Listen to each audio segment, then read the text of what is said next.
Okay, so let's talk a little bit right off the bat about the new single and obviously the news you got today and the success of the new single. Yeah. It debuted at 202. We released it 5 weeks ago as of today. Debuted at 202, I think he said it was. I always wonder, how high does it go? It goes up to 220, I think. 220. I did not know that. But it debuted at 202. 3 weeks in, it jumped 63 spots to 119. Right. And then as of 2 weeks later, it jumped another something spots. We found out today it's 85. It's getting ready to debut on the chart, on the main chart. Wow. Congratulations. Thank you. Which is in the 70s. Yeah. And then, so I remember the last, Damn, I Just Want to Kiss. This is going way faster than Damn, I Just Want to Kiss You. It took a while to get that up in the 70s. I mean, it always seems pretty slow to me. Yeah. It does. Yeah. I mean, it does, but this one seems like it's going quicker. A little quicker, yeah. Yeah. And it's a grind. I mean, at the end of the day, it's just a grind. Yeah, but I mean, when last time you were here, you definitely talked about how this song felt like something different. Yeah. Felt special to you. Yeah. I think, people... No, it definitely did. Don't you think? I mean, we all knew... Yeah, it was immediate. Once you heard it in the car, right. It's like, you get to hear a bunch of songs that you get sent, and as you listen through them, about a chorus, you usually know it's just not good enough. And sometimes it might make it to like the second verse, and then it's like, well, then that falls apart. Right. This one just felt great the whole way through, and it was kept my head bobbing, and we were singing it in the shower, not together, but separately after that. Thank God for that. Yeah. I mean, we have gotten showers at the YMCA before. So this is a treat having Junior. We could probably tell that story eventually. Well, yeah, we could tell any story you wish.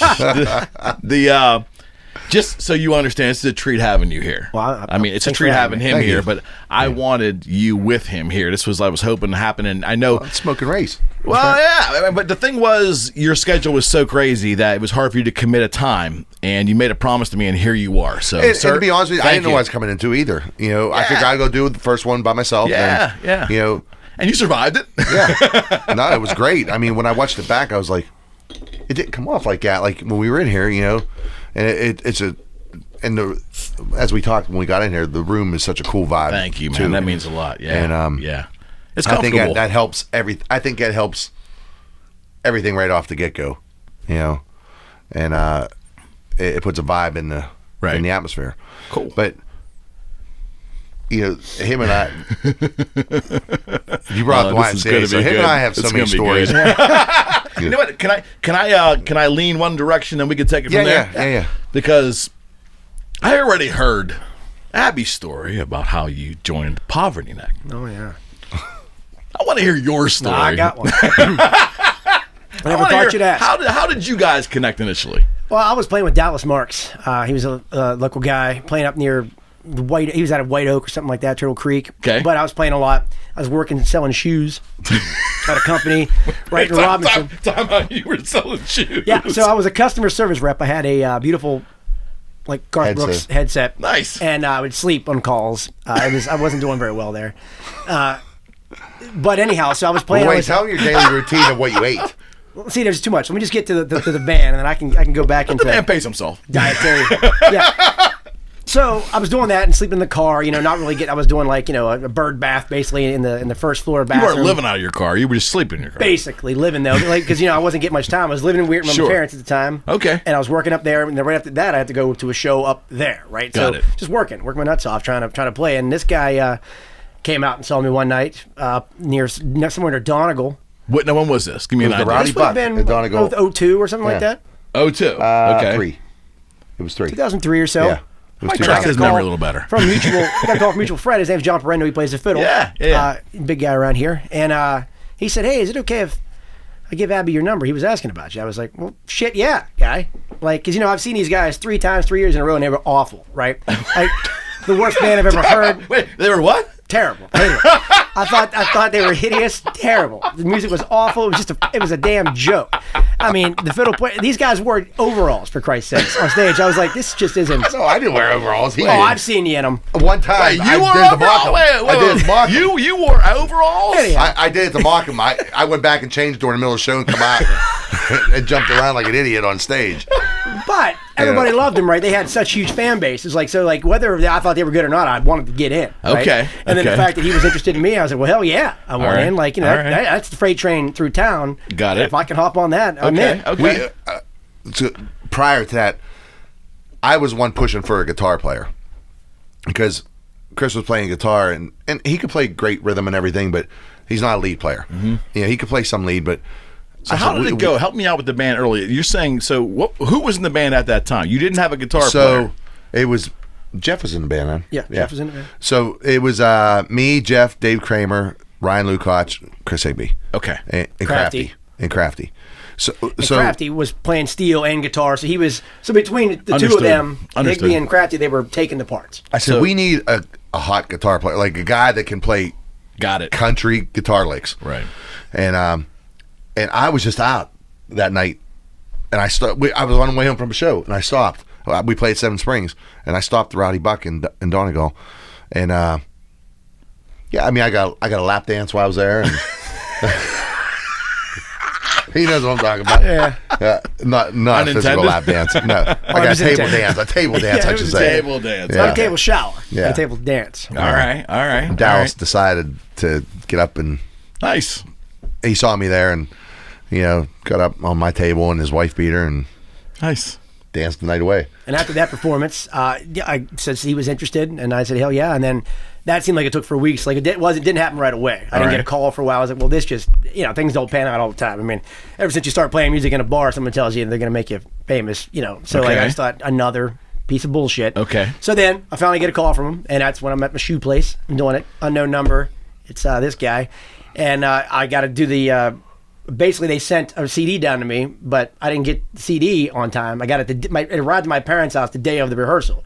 So I drove from Robinson to go home to pick up my stuff to go over the songs. Like literally 15, 20 minutes just to go over, like, see what keys were in. Sure. Pop up and go all the way to Dawson, which from pretty much all G. Yeah, which from there was a lot of, it was A minor. It was some weird stuff in there. But I drove from Weirton to Dawson. PA was like, you know, almost it's like 2.5 hours. You don't know where you're going to. I've never been out that far, you know, to overall land. I haven't done it before. I get there and we're all playing. Everybody was so nice and friendly. And we're shaking hands. And I remember Chris Higby already telling me that, like, the things he's going to buy me, right? Because, you know, they got money going on.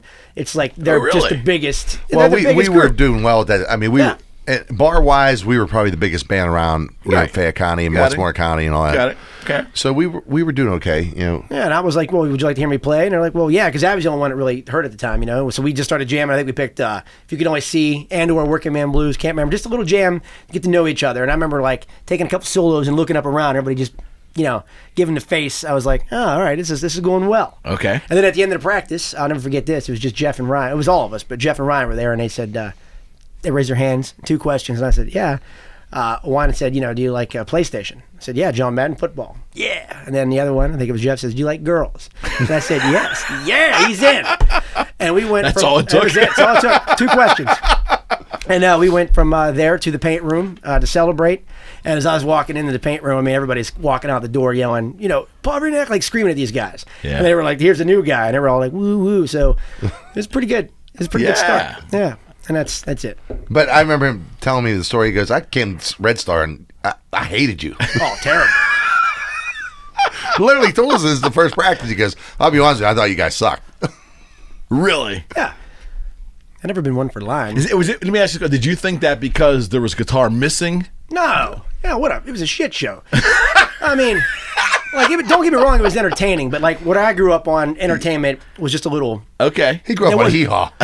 Yeah, I'm a big, big Roy Clark fan. I'm a big Buck fan, but I just thought that I don't know, just what it was. I just didn't think musically it was. The women tight. on that show, though, there was some really good stuff on that show. But yeah, musically, I just didn't think it was there. And then, like, you know, but the harmony sounded good, and people loved it and showed up. Right, and that's the number one thing you have to do is people show up to your show. Okay, you know, asses in seats, and if you can do that, well, you're doing something right. And I wasn't doing that part right. So I hopped in with this, and it started to really click. Okay. So within like 15 to 16 days, I was quitting my job, and which was pretty awesome. They had a tour bus that, like, as soon as they had a tour bus, like, they just got it at the time I joined around that time. Oh, was it? Yeah, it was like literally that's the day I called, and I said yeah. So, but I didn't call. I called my mom and told her. But like I was going there to my job selling shoes over the phone, but I kind of stopped doing my actual job there. I was just kind of floating around, like, talking to everybody, hanging out, passing out catalogs to, like, people who work there. They're not trying to buy the shoes, but, you know, I was having fun doing that, and they were letting me do it. It was just whatever I could to get away from that chair and those conversations with feet and shoes and Velcro. I don't want it. And then what kind of shoes were you selling? Oh, well, old folks, and also safety shoes for American working women. Yeah. So it was a little mix of both. You get the steel mills calling you, but I'd also get Ethel. Oh. Hey, there's a shoe. And I don't know what she's talking about. No, anyhow, so that all happened. So finally, I was all nervous the day I actually had to quit with my boss, and she was great. And I emailed her on like our email circuits, and can we talk? And we went in there. I was all nervous to quit because I never really quit a job. I usually just didn't show up anymore. I usually just I'm not doing that anymore, and no one gets to hear from me until never. So I did tell her. And she was like, well, that's kind of working out great because you weren't really doing much around here anymore. So it was mutual. She didn't fire me. She let me quit, and it worked out. I'm glad you quit because you weren't going to last that long anyway. Yeah, I mean, it was going to be a time where I had to, cut you off. But so I mean, so you joined the circus then? Yeah. Joining those guys. Yeah, which I thought I was already living, but man, it was a different kind of circus. I must have been in like Ring of Honor, and I joined the WWE over here. It was a good time. All right. Now, let me ask you this. You played with them right away. When Abby was on last time, he said that it wasn't like you took over the band, but what you brought to the band was so, like, needed at that moment. That guitar was just the missing piece. I was the one that really, really pushed for finding a guitar player. And I wasn't out looking for one, but when I heard him play, I was like, that's the guy. That's the sound we need. Which I appreciate, but I really think that what it comes down to is just chemistry, right? The personality was the whole thing is what you needed, right? Anybody can play the damn guitar, right? But can you hang out on a bus with him? Can you fit? But you had to have that certain. Right. We were looking for a certain. But again, entity, but music you fit that entity. Music only comes down to one thing, and it's just your presence. Well, you weren't a douchebag. Yeah, just a presence. Not you are now. Oh, yeah, certainly not. But it's just entertainment is just about that. You're drawn to something you don't know why. It doesn't have to be good. There's people who really suck that I really enjoy. Like if you think about them on some sort of level where, music is some kind of formula. There's people who really aren't that good, but I'm just drawn to it, right? And it's because their presence, their chemistry, and it's like us together did that. And I was the missing link for that, whether it was just someone else to talk to or hanging out. You guys are musically good, though. Well, I don't believe so, but I appreciate it. You don't think so? No. Why? No. I don't know. I mean, listening back, your ear wants to hear something different now because you want to hear overproduced now. I know I do. Listening back, I think, oh my God, I sound horrible. But you can't deny. Well, that was true. Thousands and thousands of fans. Absolutely. Loving something like they loved it, Absolutely. And they still do to this day. Like when I play Povertyneck song, it's just like when I recorded that stuff, I liked what I did. Yeah. And now when I hear it, I don't. But yeah, in the moment, that's exactly what. Yeah. I couldn't have played anything else. So when you say overproduced, what do you mean? Well, today's music is a national standard. Okay. Like your ear wants to hear something not raw anymore. Do you know what I mean? Mm-hmm. Like the days of raw music is pretty much. I would agree. Gone. Shame. It is, and what we had I thought was organic and I think that's probably the best word for it, like organic and raw. It wasn't polished. Put it that way. Are you happy with? Let me ask you this question: are you happy with your Povertyneck recordings, the way they're produced? Yes and no. I mean, they stood the test of time. You probably were happy with them when they came out, right? But I'm saying now, no, because that was one of the struggles in the band. Okay, and I'm sure he'll attest to this. There was like me, him, and one or two other guys. That's the whole problem with the band. There's too many guys saying, "Hey, this thing sucks. We should do it this way." Vice versa. Then there's also the producer who, regardless of his talent, which was amazing, he was a great producer, but I just think that we all wanted something a bit different, and him being the basically father figure of the group was kind of pushing us towards his older ways, right? Which we all enjoy, but I think, when music's headed in one way, I'm not saying sell out. I'm not saying do whatever makes... Adapt. I don't say do whatever's popular, but also try to find small things that are happening and try to incorporate that in your music. It's only make you better. Like, if you close your mind, then how are you going to get any better? You're not, right? So, musically, I don't think as a band, even Hillbilly Way, we had a hard time finding the producer to help us move over the line. Until we all knew what we wanted, but we couldn't parlay that to somebody. We couldn't tell them how we just knew in our mind what, like, even though him and I like a lot of the same music, like the old stuff and everything, but we both knew what we wanted futuristic, like we wanted that polished sound, but not to be over polished. Yeah, you wanted a progressive sound and like what was current, right? But you didn't want it to be overly commercial, right? Does that make any sense? Yes. Yeah. It's because it's hard to put. See what I mean? It's hard to even explain to you. I know. And that's close. So I mean, it's because it's close because it's music, so you're very excited about it, and it means a lot to you, right? Mm-hmm. And the fact that you work so hard to get it, and then when it comes out the way you didn't want it, you're not sure why it happened, but you know that what you thought it was going to be all of a sudden is not. Right, because you put all your work in there, then it goes to editing, it goes to a group of people, and then some of the stuff you played sucked, so someone else has to do it because they're there and they can literally do it in 10 seconds when it took you 3 days. Right. You know what I mean? Because like we didn't grow up in the studio. Right. None of us did. Right. That's a different entity. Right. That's a different. But mindset. in today's world, you need more of that polished sound. So it's like a lot of work to go in there and play simple notes perfect. Right. It's not easy. I'm not saying it's not attainable because it is. Because there's humans doing it, but it's just not that easy. So it's good to have that crew. But sometimes when you listen back to what you thought you put in, it turned out really, really wrong. I know for me personally, it was hard to adapt to what's going on today, because if you listen to the Povertyneck recordings and listen to today's, they're night and day. And my voice has matured because I got older, but we finally found the guy that got us, that understand what we wanted, and we could talk to him normal, and say, hey, he was open to suggestion, what about if we put a bass drop here? Like those guys sat with him for... Oh, I went and saw a Marshmallow show. I don't know if you're familiar with Marshmallow. No. Well, I didn't meet the fella, but I think he'd be an amazing one to have in here. If I can meet him, it'd be nice. He doesn't talk though. He talks, just not with his helmet on. So anyhow, this is guy. He has this LED marshmallow helmet. His name's Marshmallow, and he goes, he's a DJ. He did a couple of duets like Kane Brown. And so there's a bunch of guys like that though that do DJs with like things on their head. I'm and gonna all go that. with this guy. Okay. I'm going with this guy. All right, I'm riding. I'm gonna ride this horse. Yeah, there's guys like to do that. Right. Stuff. Yeah. It's like EDM. It's like dance music. Yeah. I went there and there's like kids and old people all jammed into this place. It's Stage AE. Okay. Right. It's incredible. Marshmallow.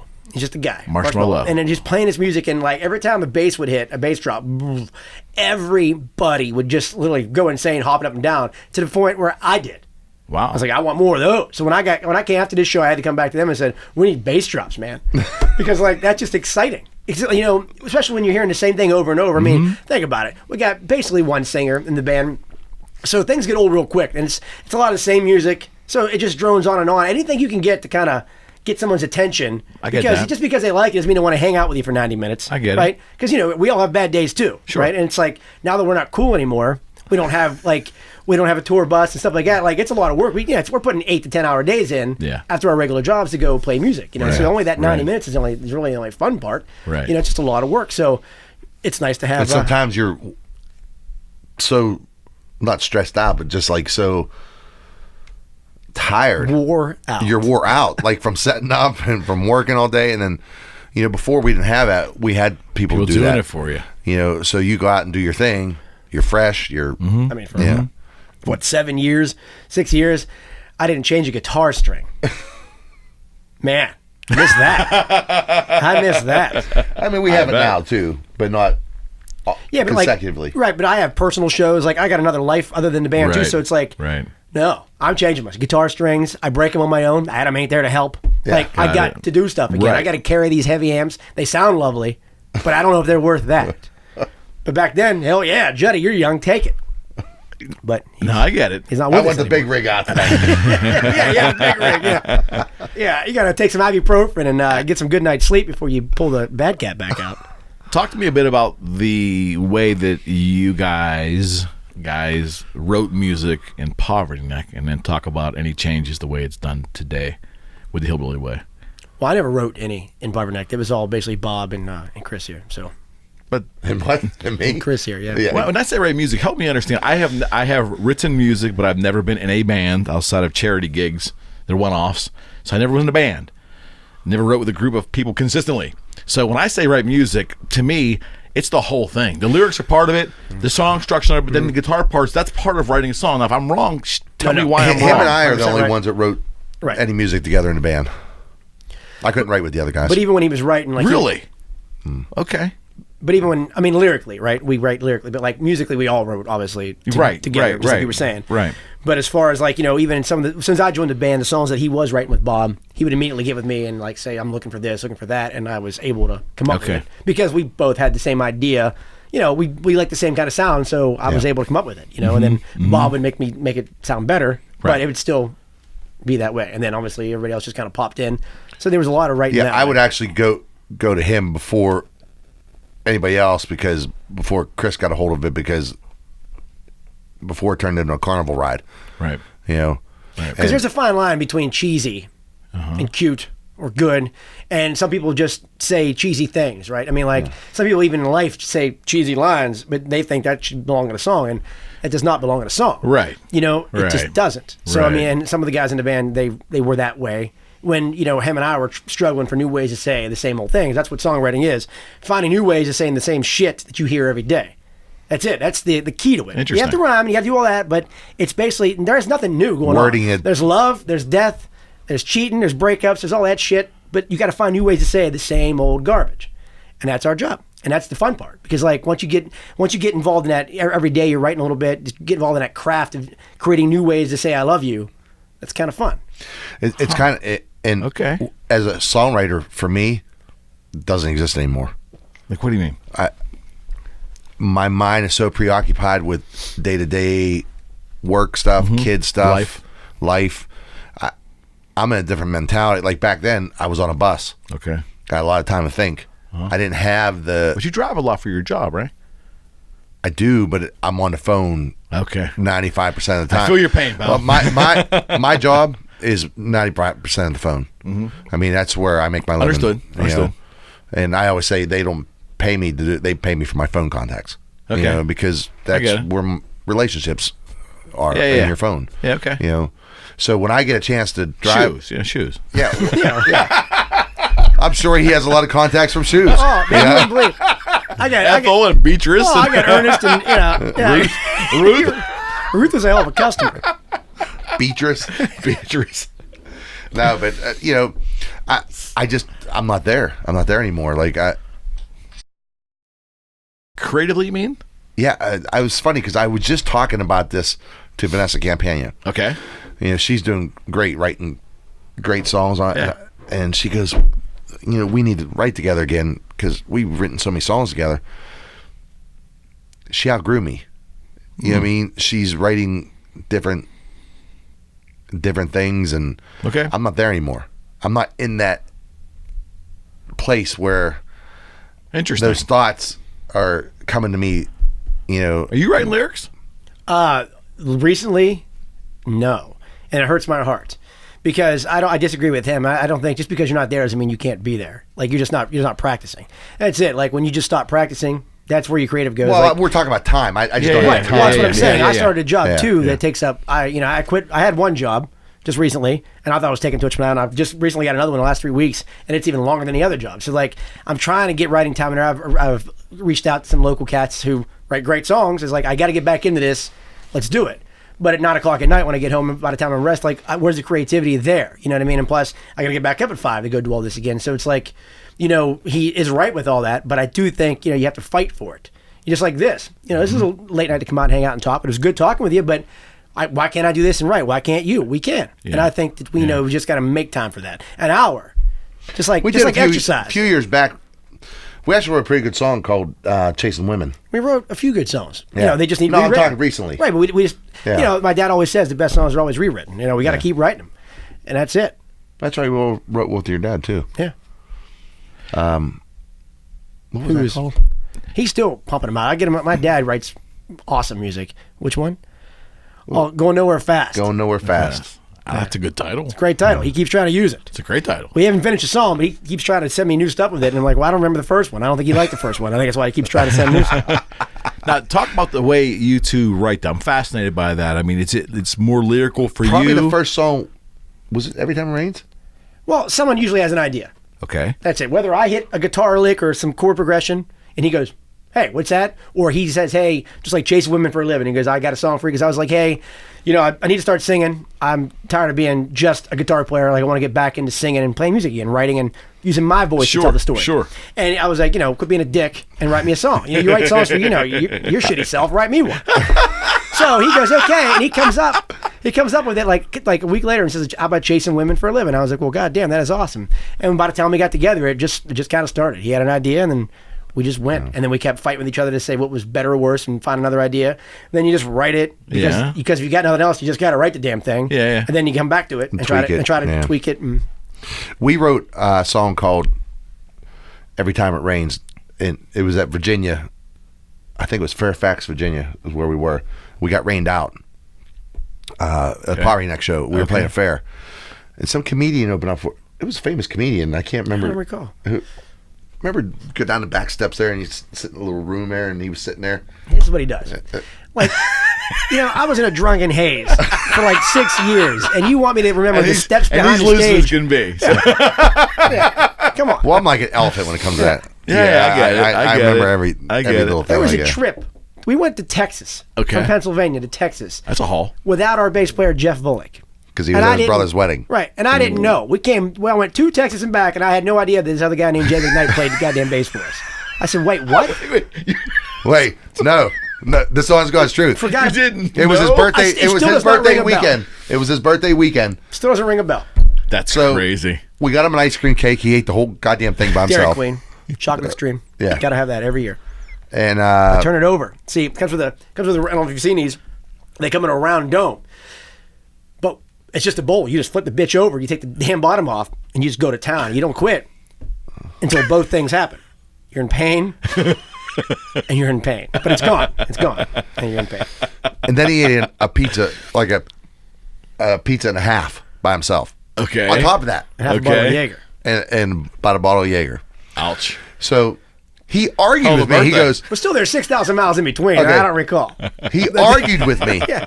He argued with me that Jay McKnight, the guy filled in, was not with us that weekend. Oh, come on. Because he played with us before. I remember like him. He played with I us. don't think it was. It was Arizona. It wasn't Texas. Either way, it's a long goddamn way Yeah. from where we are. Yeah. And I don't remember. Texas one is where Jeff will walk me in the back room. Like we went down and saw Daryl and Rhett, or Jamie and Rhett at the Saddle Ridge, and he locked me in. I passed out. Well, we were drinking boxed wine in the back lounge. We were out of our minds by. We were out of our skulls. Yeah. 'Cause I passed out in the back lounge, and Jeff, the little guy, The little guy. he always picked on me. All right, to the point where he'd make me hurt him. So he literally, at that point on our bus, we had a messed up lock. You couldn't lock it from the inside when you're in the back room. You locked it from the bunk side. Got it. So he locked me in the back room as I passed out and put the air conditioner on 32. Froze you out. Our air conditioner went down to 32 on the Damn. thing. I woke up 4 hours Guess later. pneumonia. I couldn't even move. I was so lethargic. I didn't know where it was. I thought it was in a meat locker. You were in a meat locker. So I had to bust my way out of there. Holy I busted the shit. lock without hesitation. I knew who it was without hesitation. And I'll never forget, his back was laying up against you had your bunk curtain, and his back was right there. I felt, and his back's right there. Hard as I could, I punched it. And all you heard was, I'm not going down. That's when I woke up. everybody woke up and just started laughing. Try to freeze you out, man. Oh, he did. No, he did. He's woken. He's had a few black and blue arms for me. Yeah, he just doesn't want to He's pretty quit. dirty. Yeah. You Steeler fan? Huh? You Steeler fan? Oh yeah. You said my still Phantom. Are you a Steeler Oh, hell yeah, fan? certainly. It might be the Guinness talking. Anyways, the reason I asked that question is, so I heard his memory of the Ben Roethlisberger involvement with your band. Tell me yours. Well, I mean... Do you remember? Well, I mean, I don't remember much professionally about the involvement, but I remember we had a lot of fun together, that's for sure. I mean, it was awesome to have him part of it. It was cool to get to go to Heinz Field and run around. Yeah, it was awesome, right? But, you know, we were fortunate enough to go to his... to go somewhere with him a few times, and we had a blast. It was a good time. Played wiffle ball in his house. That's in his living room. That's pretty cool. Only thing we can't break. What was it? I don't remember. It was the trophy, wasn't it? It was the man up on the mantle. Yeah, that's right. I think he put it in the kitchen. He goes, "I can't break this." I won't forget. Everything else is game. Amazing time, though. My overall point is, has to be an insanely awesome time for what you guys went through. That period had to be right. I mean, if it was a flash. Right, but it felt like, you know, you were kind of legitimized a little bit. You know, like, well, sure. you know, this shit, you know, we're kind of legit now to be able to. We're hanging out with a Super Bowl quarterback. Top quarterback. It was kind of fun, and the fact that he even said yes, and then you know, obviously there was a contract between us for the video and stuff, but like there was no reason for him to invite us out and hang out and do all that stuff and keep in contact. No reason, but he was pretty awesome. Yeah, that was really cool. So let's talk about kindly the end of Povertyneck, and then what happened. I'm gonna let him. You heard my version. No, absolutely. And his version is going to be close to mine. Well, no, but I'm not looking for stories here. I'm looking for controversy. I'm looking for you just your honest story and how it was for you, and then what happened right afterwards, and how we kind of like got to the point where we are today. You know, I mean, it's a long road, a deep dark hole. I know one thing. We made more money playing acoustic that year than I ever did in band. Well, we all knew it was kind of over. Not we all, obviously, because five of us quit on one guy. So we all knew. We had a couple meetings ahead of that and knew we were just not going to do this anymore, given a myriad of reasons that were brought to my attention, and also some of the ones that I had been feeling. Plus, you know, I want to do something on my own. I've been doing this for so long. Like, you know, I've always been a singer and a guitar player, and I like to write songs. So, like, I wanted to do that. This was cool, right? And I thought, hell, I mean, how could you stop me now after this? You know, I'm gonna be really good. I got a platform now, right? You know, so I was like, I was all in and okay to go. And I don't know if he told you, but there was an email that went out the very morning of, and I was so into it, like I was just so excited. And then that night, from like 11 p.m. on, I mean, I couldn't breathe. Because I knew it was going to happen. Like, I'm starting to get teared up now. Like my life was about to just be over. Like what I knew of it, right? It was very scary. I couldn't sleep. I was tossing and turning. Finally, the damn thing went out. I was still wide awake at that point and read it, and I was like, well, I mean, that's it. And that is it. And then like just waiting for all the phone calls, all the guys call, we're doing this kind of thing. And so that was pretty incredible. So I mean, I started to get used to that a little bit. You know, why'd you quit? Same old question over and over. That had to be tough to handle for at least the first couple of weeks anyway. Well, they might have pressed and everything else, first night, remember, you and I did a show down at Hard Rock. Right. People were crying. There were girls crying at the show, like hysterically, bawling. Wow. Like we didn't even know what to do. Right. You know? Because we had a little time to think about it. They didn't. And obviously, you know, I was still struggling with it as it was, you know, because that was a lot of fun. Huge part of your life. That was my childhood, basically. You know what I mean? Like, there was that cool part, you know, from 22 to whatever I was then. Well, yeah, you got to remember, he was only... I was in my 30s, so my life was already kind of like set. You know what I mean? No, he'd been to college and stuff like that. I've been playing music all my life, and I finally got a gig that, number one, paid, but two, made me kind of pseudo famous. Like, people knew my damn name, and I was like, oh, this is just it's something special. We got to play with a lot of people, got to meet a lot of folks. Like, it was really awesome. So I was pretty, you know, I was pretty stunned by it, and it made the news, like, so it made national news, not national, but made the local news, my local news, they came out and did a story on me, and that was kind of fun, you know, and I was saying all the good stuff, like, you know, what I'm going to do now. Right. And I just, I didn't realize that it is not easy on your own. It's not hard with a group of people, let alone on your own, like to actually make it, to keep driving when people don't want you to drive. It's very difficult to do that. You know, getting to gigs is a bitch, right? Making the phone calls when you don't know what your value is. Right? You don't know who you are now. Right. I was Junior from the Povertyneck Hillbillies. Who am I now? Right? So that took a long time. Interesting. Okay. You know, I just recently I think I'm figuring it out, you know? Okay. But it's just like, you know, and I was heavy in the drinking and heavy in the, you know, the female variety. So it went on for like a long time. I was in a deep, dark place, just drinking Sunday to Sunday, and out of my mind for a while. And then, of course, I threw a gig in here, threw a gig in there. I've been just, you know, up and down, and it's just not until recently that, you know, things are looking up, and I feel like I'm just getting started.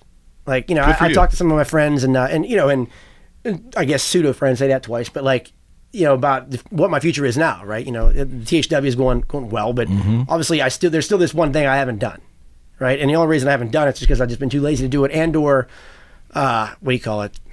I don't know, just haven't had the gumption, I guess, you know, the balls to do it. And it's like, well, some people say, well, you're too old, or you're too this, you're that. And I thought to myself, you know, yeah, but I'm just getting started. Just because I didn't do it then doesn't mean I can't do it now. I mean, I know people in my immediate life who are like 50-some years old, 60, and they just started playing guitar.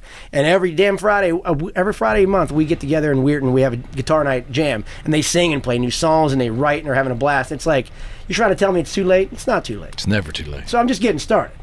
And but it took me a long time to get to this mentality, and sitting here with you today. Yeah. I have to go back to when you found out that Povertyneck wasn't going to continue, and it was basically you all received an email. Is that pretty much the first one? We all knew the email was coming. You knew before the email got here. Dave Kramer wrote the email. Yeah, he was our Thomas Jefferson. Right, and he conveyed it, and he wrote. We all talked about it. Right, we all knew what it was going to say, but you know, he's a wordsmith as well, and. Yeah, he wrote the email that, you know, we all agreed to. Like, our handprints are on all of it. You know, we all signed it. It's basically like there really wasn't even mean words to it. It was just so true and just so final that we're not doing this anymore. Have you ever looked back and said, what if? I used to do it all the time. What if that? No. I don't really think it would have lasted more than 3 years if we would have stayed together. Okay. As a whole, I just think, you know, we were having personnel troubles. I mean, like, people, you know, when you're around the same town for so long, and like, so it was new when we got to Nashville, but some of the same characters in the group, you know, if they rub you the wrong way once, they're going to rub it to you twice, and then they don't want to deal with you anymore, right? And we've had record deals, and we've not had a record deal, so you keep getting something, and you keep getting dropped. You're kind of like a bad luck charm, right? And then 7 guys, it's a lot. Well, they were 7 for a long time, and then there were 6. All trying to keep all those people on the same path. Like, it's hard enough to manage a solo artist, because he's an asshole. The guy thinks he's great, but he's really not. But you got to keep telling him he is, or he doesn't do good anymore, right? So now you got 6 of us, divas that want to be cool, and then like we all think because we keep getting success that our ideas are right, and the other guy who's been harping on the same shit, you know, 20 years ago is wrong. But no, it's all right, you know, and it's all wrong. It's just very difficult to do that. So I still feel if we wouldn't have quit then, we would have just dissolved. It was inevitable. Yeah, we would have dissolved within 3 years. Let me ask this question. I think that's being generous. Yeah. 3 years is generous. Yeah, I do too. Probably another year. But I think if we wouldn't have made enemies between each other, I think we could have continued to play a few shows a year and have fun doing it and make them, you know, pretty nice events. You know, not to say like the Clarks, but the Clarks, you know, they do great. Right? They did a great job. They're still doing great doing it. But, you know, it would be nice to have been all together, like when we did the reunion show, to do it all together and play it. Like, we don't even got to talk to each other. We know the music so well. What the hell we got to do it? Show up and play. I swallowed my pride, and it took me a lot to call him. He'll tell you. You know, I went to those guys before, and I said, look, I'm going to do this. I'm going to, you know, because everybody knows. I mean, we all had a problem, but him and I butted the heads most. Right, and we're all shitty. Yeah. And we're all to blame. Right? Just because we have reasons why we left doesn't mean we're not to blame for some damn reason, because we all suck. We're human, right? We all blow. Do you feel, though, that the time has proved your vision out? Time has proven your decision. Okay, well, that's a good question, because I feel now, and I think that he feels this way, I feel now that we find these last couple songs, we've finally come to terms of what we wanted to really be. You know, what our ears wanted to hear originally back in the day. You know, I always pushed, and I know he stood behind me on this, but I was always vocal about, we need to get the hell out of Pittsburgh. There's nothing against guys here in Pittsburgh, but there's a reason why people do it in Nashville, because it's a thing. they can do it so quickly, Right. and It's a thing. so good. I mean, you just can't mimic it. You can't mock it. You can't produce. You can't produce what goes on down there up here. Studios are amazing. Yeah. down there, Well, too. not, but that's not to say that just because you get your song recorded in Nashville that it's a good recording Right. or Right. a good song, right? Right. Because basically you're paying them, right? Just like you pay anyone for a service, right? Like you kind of want the service where, yeah, you have to pay because there are, there's payment due, but you also want someone who wants to work with you and who kind of like, you see the same vision and won't, it's not all about the money. It's literally about getting the. So let what me you reword see. that. Yeah. We finally found the producer Yes. that Got it. understood and listened to what he asked us. He goes, well, what do you guys want to do? Like, where's your path? And we really didn't have a path. Right. We did a record at a place in Charleroi, which didn't turn out good at all. Well, I disagree. I was the very, music was good. I mean, the music was good. And it's not to talk bad on anybody we worked with in the past. Sure, Right? sure. Because, Right. everybody was great. Sure. But I just don't think that, I and/or we were vocal enough about what we really needed. Nor do you think that you know what you're talking about, right? Because you got a guy who's been working with, famous people. Is that what typically happens, though? Artists, they may bite their own tongue because they say, well, this is the profession. He and must not know. typically. They must know better. But we did. We've done it a good bit. We were looking for that guidance. That's the problem. We were looking for someone to guide us and finally this is what we started working with Tommy Cecil. Sure. And But you want guidance. You don't want to, and the thing is, like, you can't let them tell you either. You have to kind of know what you want. Yeah. Right. Then you have to kind of work it out between them and then find the best option to get. Okay. And I don't think that I think the guys that we worked with in the past thought that we knew, and we just didn't. And I just feel like the term for me is forward thinking. I just wish we had some. I didn't want to make the same record that was just right. That was the one we made, 10 years ago, but in today's new sounds. I wanted to make today's record, who we are today, what that means now, and I don't think we got that. I mean, I really like some of the songs. Please, try to go buy it. I think it's what's it called? No, the old stuff. That's good stuff too. I mean, like Certainly. there are good songs. It just Absolutely. but it continued with that '90s country, which I love '90s country, but I want to get going. Like I want to get going, and not sitting around, like bitching about the past. Everybody gets so crazy about how 90s country is real country. 90s country isn't real country. The 70s, 60s, that's real country. Hank Williams is real country, but guess what? That's all different. Too It's many all blues. labels. It's all rock and roll. Too many labels. It's just music. Yeah. You listen to what makes you tap your foot and move your head, and that is good music. That's all. Nobody else's opinion matters. If you like it, that's good music. Stop getting on these chat forums and saying how bad something sucks, or just enjoy it. That's what music's for, to enjoy well, it. people get on and bitch about this bro country stuff, but guess what? There's 30,000 people showing up to a damn show selling it out. Yeah. So it must not be as bad as what they're claiming. Absolutely. And usually those are the guys that are there bitching about it.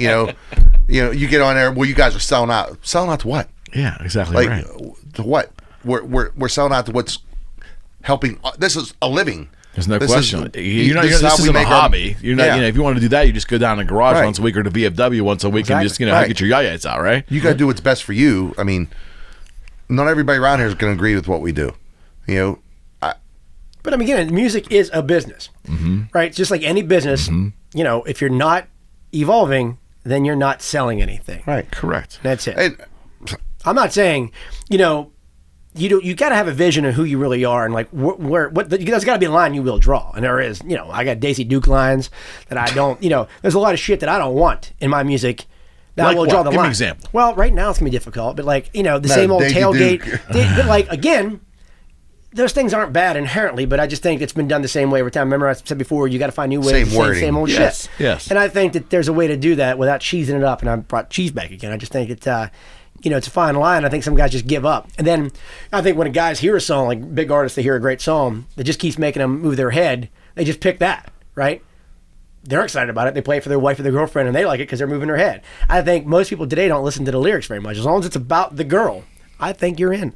And a couple hand claps and some tracks It's behind kind it. of sad in a way, though, isn't it? Snaps. It is kind of sad. But again, I think there's always new ways to evolve the bad of the good, right? So we have this new music, which is a lot of tracks, but it doesn't mean we can't marry the two Right. and still have a higher bar for what Right. we're putting out there. That's it. Right. Right. And I just think that, I don't believe that we have had the opportunity to move it up until just recently. But I feel like, hopefully these last few songs, this new single will help us get the funding, because that should send money our way to make more music, right? That's what we're hoping. Absolutely. Put a single out, play more shows to make more money, Right. to actually put it towards creating Right. what we want next. We need And that different markets. is what this is for. And I think I don't want the same sound next year. I want to find out what's in us for next year.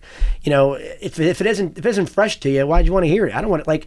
I've gotten so, and I just maybe just getting older, but I drive around all day and I get my shuffle on my iPhone. Man, I have the worst stuff. I love Elvis, right? I love Dwight Yoakam.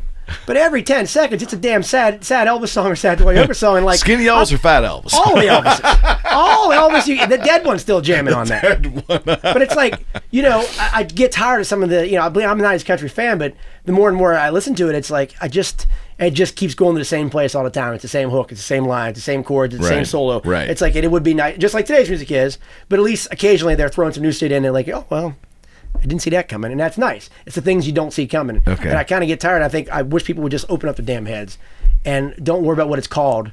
Worry about how it makes you feel inside. Mm-hmm. That's all. Image is such a big thing now, though. It's a huge thing. And Abby, last time we were on, we talked about your stage show, so to back up a little bit here, first time I'd seen you folks in a while was a couple months ago at Bar 31. 31. Yeah. And I mean, I prepared myself to be impressed, but right off the bat, the stage show was just a really like a kick in the ass to me. And what it really was. It was so vintage. The vintage vibe of those bulbs and the way it was synchronized, the music was just. That's what people need to freaking see. It's cool to hear you say that. We think you hate stale. it, probably, right, or whatever. No, we think our show's stale. Cool. And I think that's just the artists and us finding ways to try and make things better. You're on the but next we feel thing. when we feel we're not doing well, then you'll hear from people that, oh my God, that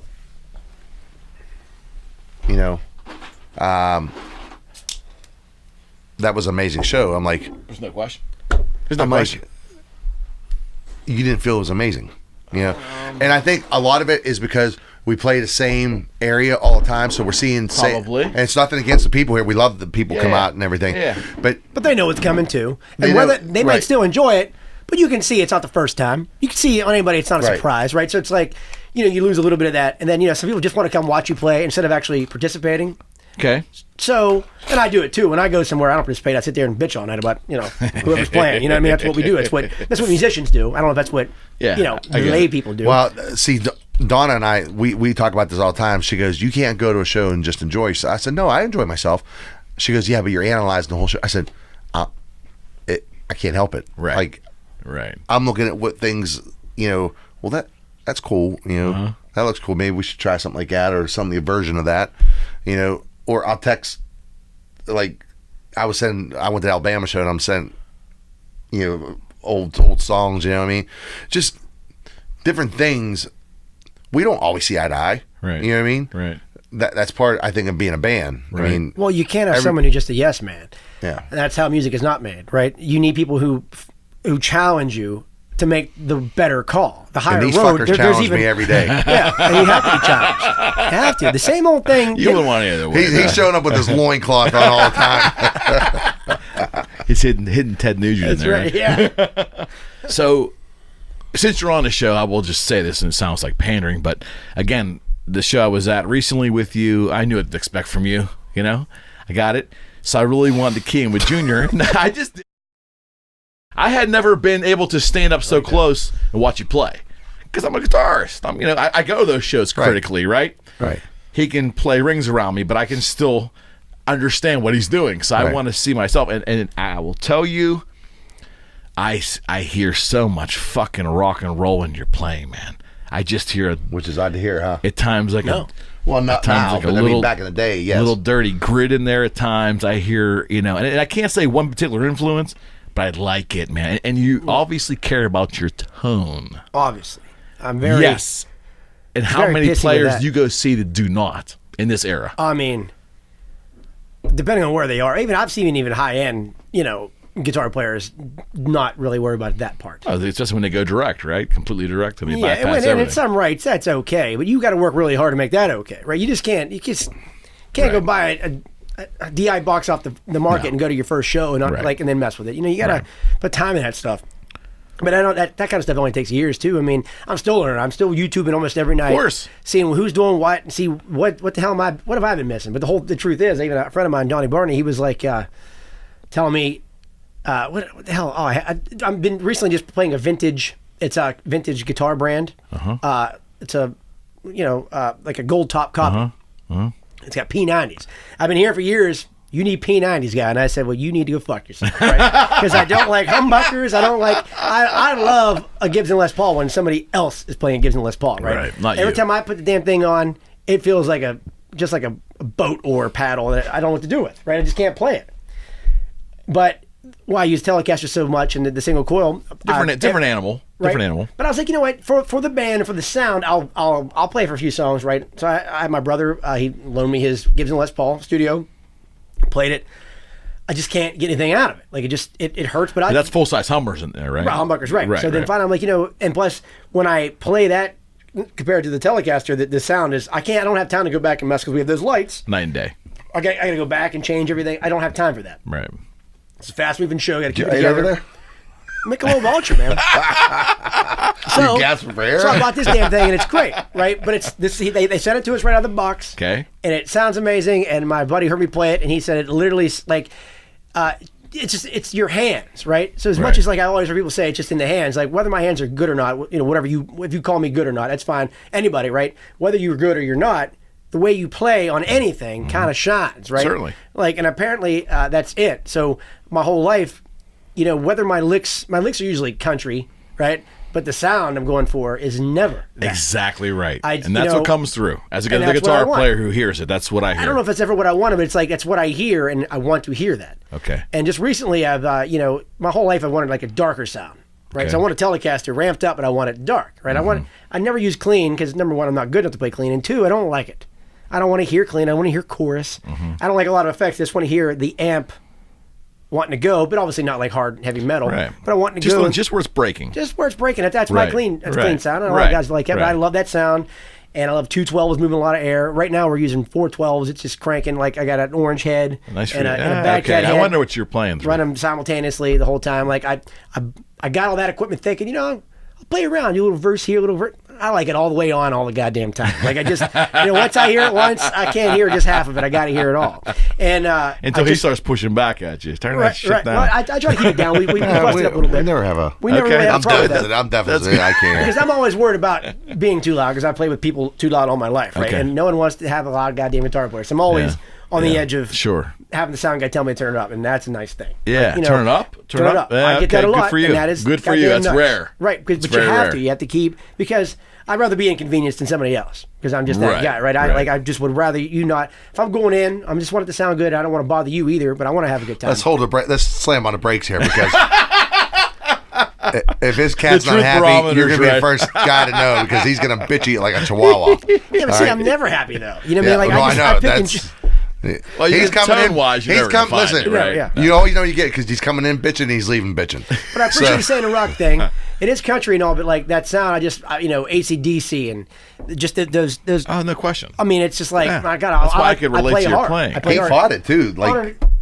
like he. No, I never fought rock and roll. No. I fought, like playing. Like I always told you, I liked when you played or your brother's guitar. Right, but I hate it. That's Yeah. it. That's my only qualm. I love the way they sound, but like it doesn't work for me. Okay. And it wasn't until this P90s. Yeah. I guess they're just two single coils wrapped up together. I don't know anything about gear. I just know what I don't like for Yeah, sure. the guitar's thicker. The maple mahogany combination. That's a little different. that sounds Yeah, good to me, Yeah. right? He Yeah, didn't yeah. have this guitar when you saw him, but Yeah. this thing is just. I know, like I got to if he's not playing it, that's a different so tone. if he goes back so to his good. telly, it's You can a tell weird. immediately. It's because my ears are Thinner. set for this guitar. They notice a little bit more than I do, but it's not thin as it loses a little bit of volume, and that hurts everybody a little bit Right. because we're all using those ear Right, monitors. right. You know, You don't think it's a little thicker? I mean, I do. Don't get me wrong, I do, but I mean, I don't know. I can't ever talk bad on a Telecaster, I guess. Where did the affinity for the telly come from? Oh, I mean, I don't know. The first time I seen it, I fell in love. Like it's a Probably Hate but I'm strats. telling you, gotta effing extract that tone out of there, And maybe right? that's it. Maybe I like a challenge. You gotta attack it. You gotta attack the guitar. I beat the fuck out of it. Like, right. I really enjoy all doing telly it. players do. Yeah. I mean, there's some nice guys, but like I can't do it. Like I can't play. I got acrylic nails, right? 3 of those to pick with my right hand. Right. So on a Strat, all I do is hit that damn middle pickup. Yeah. And yeah, I could be cool and learn how not to hit it. I'm not gonna because I don't care Why that we much. learn, right? Yeah. Could give a shit, Right, right? right. I already play stuff. I'll do that. And the get the Les Paul look has that middle hole in it, so I can work that out. Just hard to hold and hard to do that, but I'm getting used to heavier. it. I'm having fun. I'm having fun playing it. That's all. Like, and it's kind Two of different animals completely. right. And I'm actually having a little more fun on stage just by putting my head down and playing the damn thing because it's a little difficult and different, but it's the kind of challenge I do enjoy. And it's nice and it sounds. And totally sounds second great. nature to you, and this is kind of like something you got to work out a Right. little bit. Yeah. And it's Yeah, kind of I fun get it. because I don't get me wrong. Like I like playing with the band and stuff, but things get boring. You do it. You know, you're doing the same show damn near every night. You get tired of hearing the same tone all the time, Right. Or do Tone, you fall in same- love with your tone? 'Cause some guitarists fall in love with their tone. I like my tone twice a year. Really Oh, interesting. yeah. Well, these things they call the in-ear monitors. I think they're the worst things on earth. I thought they were just to keep my hearing safe, but my ears ring like hell for 3 days after anyhow because I have to crank it up. You guys so are fucking loud. I'll tell you this. I love it. No, I'm not complaining. I mean, I'm You like, saw us in a I small have no space, hearing too. at all. I mean, I'm as Yeah. deaf as you are. You saw us in a small space too. Also, you will like this. That's fucking great. Yeah, I use 2 microphones, one on each amp, and one's an SM7B. That's crazy to me. I have Sounds amazing. yeah, I know. Because this is the ultimate broadcast mic, the ultimate vocal mic. Michael Jackson supposedly recorded all Thriller with one of these, which is nuts to me. But I've seen people mic cabinets with these. Well, Chuck seen people do Gilchrist, that. our the original sound guy when I joined Povertyneck, he told me that you gotta That's interesting. have it at KSM 32. He started this whole thing. He Yeah. got me. I owe Chuck a lot. I mean, I know we weren't on this subject. Well, kind of, but like talking about amps. My whole life I've been searching for the right amp. Right, my dad took me to Nashville when I was 17 to go look, or probably 18 because we had to get in the bars, to go down and do that to find the Dr. Z, the Brad Paisley amp. Right, I had to have that. Right, because that's the sound I've always liked. Okay. Get down and we go play a bunch of stuff. I don't love any of them. Let's go to Gruen. We went to Gruen. We went to the Rock Block. We went all the ones, and like I went to the place where Brad Paisley bought 10 of those things. Yeah. And I was like, They're all different. that's great. Totally. That's great. I like it, but it's $1,500. My dad's gonna buy this for me, and I decided like around 4 o'clock that we're gonna do this. Call them up. Let's go get that amp.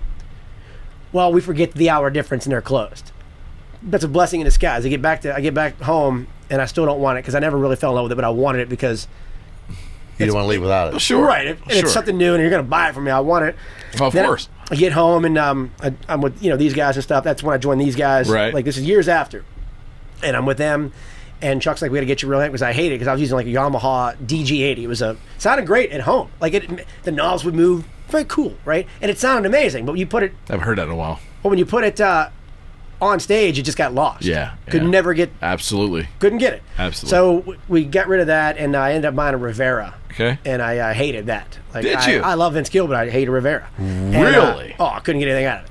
Really? And then one day, Chuck says, we're going to go get you a goddamn amp. So we went to Swiss Vale Music, Kevin McDonald and Gary and them. Yeah. And I get in there, and they're just all tube amps, right? So I walk around, we plug in, and I get to this black amp. It's got cat eyes on it. You turn it on, the eyes show up, and then you turn the whole thing on, the eyes and the logo shows up. And I plug in and play a G chord, and I swear there's no lie, I get teary-eyed thinking about it right now. It was the first time I ever played a G chord, and I felt happy. Like I still get excited. It was I'm blown away by how good it was. And I still remember that day, and I had to have it, and I played it, and I just I didn't have the money for it. I forget how much it was. It was a lot, But I just joined Povertyneck at the time, and finally I worked out a deal with Chris because he Quit calling me Chris, by the way. no, not you, fucking Chris. He's pointing to you, though. Yeah. But I worked out a deal with Higby, and he bought him. He said he'd buy it, and then I just pay it back, like through. All right. Credit, basically. Whatever the arrangement Whatever was, it was, right? Yeah. I wanted it. Yeah. Could have been You a didn't lot care of at things. that moment, I would have right? taken it. Anyhow, so You never really figured out what the arrangement was, right? I'd have it. So we call these guys, and they tell me that they sold it, and it's gone. So I Really? mean, my heart's broken. It's all they ever had.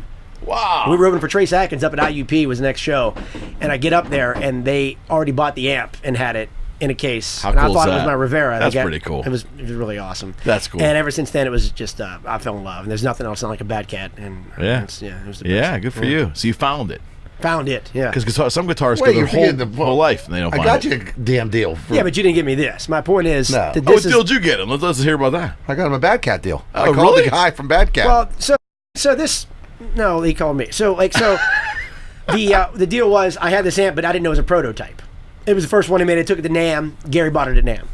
So it was the NAMM. It was the NAMM amp. Right. So like it just didn't have a fan. It would overheat. It would break. Didn't have a fan? I don't know what it doesn't have, but I don't know any of that stuff. All I'm saying is it stopped working a bunch. I bet. Right. I had to play Crafty's Vox thing. I never was into that. I can't make it sound good. Yeah. And but they broke it, and so finally I was like, well, fuck it. If he, we kept calling him, and he was like just upset. Yeah. Talk to us. Yeah. At Bad Cat, because we should know better if we're taking that kind of amp on the road kind of thing. But I didn't know, and neither did Howie at the time. We didn't really know much about tube amps.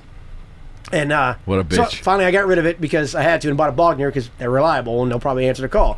Well, Kevin from Swissvale gave... That's just how it's different. Yeah, so Kevin from Swissvale says, he gives James from Bad Cat a call and says, hey, there's this guy, these guys, man, they're using Bad Cat, but they went to a Bogner because, customer service and shit wasn't working out. I'm paraphrasing here. And he called me. We were in Florida. I got a call from a L.A. number, like a California number, and I was like, "Oh, well, I didn't answer it, of course, because I am still a pussy." And it's either a creditor or someone that doesn't want to really talk to me. They want to yell. And then Oh my God. I checked the voicemail, and it's James from Bad Cat, and I'm freaking out, like I'm high-fiving Jeff and Ryan. We're in Florida, walking to strip malls, trying to find booze. You know what I mean? Because it's all just a highway and a strip mall.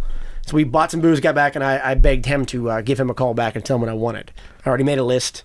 He goes, make a list, goddamn! I got no problem talking about it when I call him. I didn't know anything about this. I don't know these things. He's like, call him. You're good at this stuff. Call. We're in the back lounge. I'm just like chomping at the bit, and he calls. Let him and negotiate. he calls, and here's the way I remember it. He calls, and he goes, well, what, all I hear Abby says, well, free shit, James. This is what it's going to take. It's going to take free shit to get us back into a Bad Cat. And he's explaining, because we had a video coming up, video shoot in Nashville with Mr. Right and all the good stuff, and he said, well, do you know what you want? And he read it off, and he goes, well, I got two of them right here. They're in blue sparkle, but there's no reverb. And I said, perfect. I hate reverb, and I fucking love blue sparkle. Yeah. And that's it. And it came in boxes the next, 2 days later. It's amazing. Did you ever thank him for that? Occasionally. Yeah. You can't thank someone for that. It's priceless. But your tone, though, I dig it. But I dig the attack. Like, to me, tone's important to me, but I think some guitarists spend their whole life trying to find this mystique, some mysterious tone that they don't even know what the fuck they're listening for. Right. But they're in a pursuit, right? You waste your whole life doing that. To me, it's about technique and the attack, and that's where your style's at. Well, I found the tone. It is. Right? It is. I found the tone. So some nights I don't like it as much as others, right? But I found what I'm looking for. Mm-hmm. Even though I always want other things. Like, just recently I bought a Fender Hot Rod Deluxe from Dan at Hollywood. A new one? Or old one? It's one of the original USA ones. Yeah. The deal was insane. It was awesome. Yeah. And I know I've played them before, and you can always do any gig with It's it. somewhat predictable, yeah. And it's 40 watts, so I can do it about any gig with it. Yeah, you can ride it, yeah. So I just used it the other day. I played with a band called Crazy Cowboy, and I heard it back on some YouTube video, and I was like, are you kidding me? That P90 guitar and that thing that, like, it sounded full and huge and rich, and I'm like, yeah, I found it. Like, somehow whatever we all do on an amplifier or a guitar, it's like, if you don't like the way I sound, I don't think I can fix it. I think it's the way I hear it. You know what I mean? So right. I'm excited about it. So now, when you guys go out and you do shows now, how big is your crew? Well, I know in Wapakoneta, Ohio. Is there a crew? I know in Wapakoneta, Ohio, there was 4 of us. No, 3 of us. Because Keith had to leave. He was leaving. And Keith doesn't. He doesn't know how to wrap a cable, for God's sake. So you're setting up your own stuff now. Oh my God, yeah. This is. Don't get me wrong. We got Adam and Mike Smarsh. Right. They help. They do most of the heavy lifting, do all that. We really appreciate those guys. We really appreciate it. But sometimes they can't be there. What happened there? Well, they couldn't go because it was 4.5 hours away. Okay. So we played this fair, which by the way was awesome because.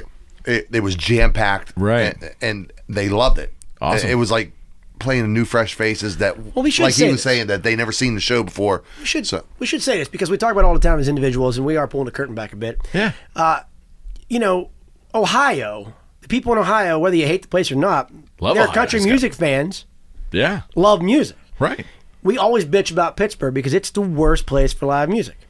especially at least in our level. Why is is music. that? I can't tell you why. All I'm saying we is talked about that they last care, time. but they just don't care enough. And it's like you go to Ohio, it's like, man, they want to hear it. And they want to hear. I mean, I don't understand Amen. how. Right. Amen. I don't understand. We just don't know why Pittsburgh. Yeah. I mean, we do have great fans, and You do. The ones that you're come, it's beloved great. in this town. There's absolutely no But to get them all to question. come out at one show and enjoy themselves and talk amongst each other and have fun, like it's almost like you got to go pick them up.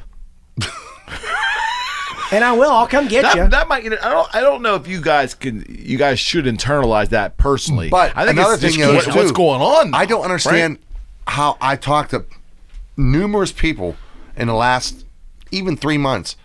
Why didn't you know you guys were back together? How the hell don't you know that we're back? I don't get this.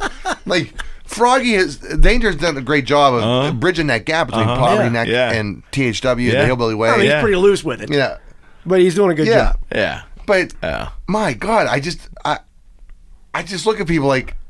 That's crazy. But I'll tell you why. That's Pittsburgh. Because a lot of people don't listen to radio anymore. Yeah. A lot of people are listening to Spotify, iTunes, Which is yet another mountain to climb. There's another mountain. To get on that in a playlist of sorts that someone's going to listen to is not that easy. Apparently, like we're struggling with the jukebox. How hard could it be to get on a goddamn jukebox in town? Shouldn't be. A digital jukebox, hard. especially, right? That's what I'm saying. I mean, I've done everything I could except offer sexually something. I mean, they may not want it.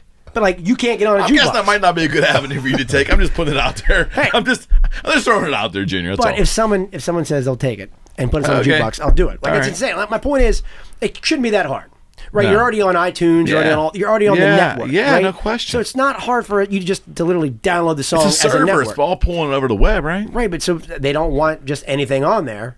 So apparently they're filtering us out. That to me is mind fucking boggling because if you go listen, so my pastime was my best friend and I, Jim. We go to Applebee's a couple times a week because I have no life. And Applebee's is a glorified Digbats wrapped in red. There's no question. Yeah, you just stole my line. There's no question about that, buddy. That's I real mean, okay. can't say that. But it's true though. It's I just true. watched that movie the other day. Sorry, but I it's just the watched truth. that movie the other day. But we would go there in the middle of like a Tuesday evening, and I'd pour like $50 in there and usurp everybody by jumping ahead of everybody. I'd play the entire Rush catalog, the entire Black Sabbath catalog, and I'd clear the fucking place out. People Anybody's out there listening who it helps the jukebox companies. Like, we're just has to get on there. I mean, that's what I do, right? If I go out to drink, Right. me and my friends, it's the Play the jukebox. We keep putting $20 in and Right. just go. 55 Right, credits, play what you right. want to play, have a good time. Absolutely. And it's your job, just so you know out there. I guess I'm going to hurt your feelings a little bit. But my point is, I think if you're going to do the jukebox, you should act like a DJ. You should try to make everybody in the bar Correct. fun and comfortable, right? Absolutely. I don't want and never play two artists the same in a row. Correct. Never. You should always be jamming. We exploited the shit out of You this. have to do that. because we could because of their You could. stupidity. Of course, you could. Of their stupidity. But I really think that it's our moral obligation to go to a jukebox and try to bring the party, whoever you may be. Yeah. Everybody likes to hear a little Jim Croce. Everybody likes to hear a little Black Sabbath. There's a lot of songs that I don't particularly enjoy, but I know when you play it, people go insane. Like Fat Bottom Girls, always a winner. Yeah. Like, but the variety. yeah, the variety. you should always be looking at. Absolutely. Yeah, and here's a little tidbit for folks who don't know. If you go to your local jukebox, whether it be AMI or TouchTunes, you go to the right side. Here we go. Or down below somewhere, and there's the top played, 1 credits. 1 credits mean they've been playing it a lot, which means go through there and find some of your favorite ones in 1 credits because the bar is already playing it, and you already make a friend. Correct. There you go. Very good. Very good. But see, the thing is, they could set that up any way they want, though. You should be able to call the vending company. Absolutely. And the vending company should be able to call Absolutely. each company and say, can you put this on my jukebox? Without a question. And right now, that is not happening. No, not at all. Good point. So, Applebee's not requesting us. no, but I know Dave from the Junction is. And I know Jeff Lewis is. Jeff Lewis. Right? Beers to Jeff Lewis. You're damn right. Zima. Zima. Where's Zima? Yeah. Jeff? Zima. We have people pretend. who, every time right? I go out, I type That's this in. White Claw anyways, right? Just It's the new White Zima. Claw, that's right. I mean, do men actually drink that ain't shit? no laws Sorry, when Jeff. you got claws. I was golfing with a guy the other day. He said that, and I just looked at him. I was like, Is he a fan? he was drinking them. All right, so that's pretty weak. Yeah. So talk about crowds. So Povertyneck days, Hillbilly Way days. I guess size is obviously when you guys, Povertyneck was playing some massively big crowds at times. You guys still pack them in depending on the venue. What's different now? Besides people holding their phone up and getting video of you or taking pictures of you or taking pictures of you outside. It's harder to get younger people to connect interesting. to a show because it's so available and so ready on the phone that they don't have to go out. They don't have to leave their house. Interesting. They don't have the urgency to go see somebody play music. But here's the thing. People are out all the time everywhere, right?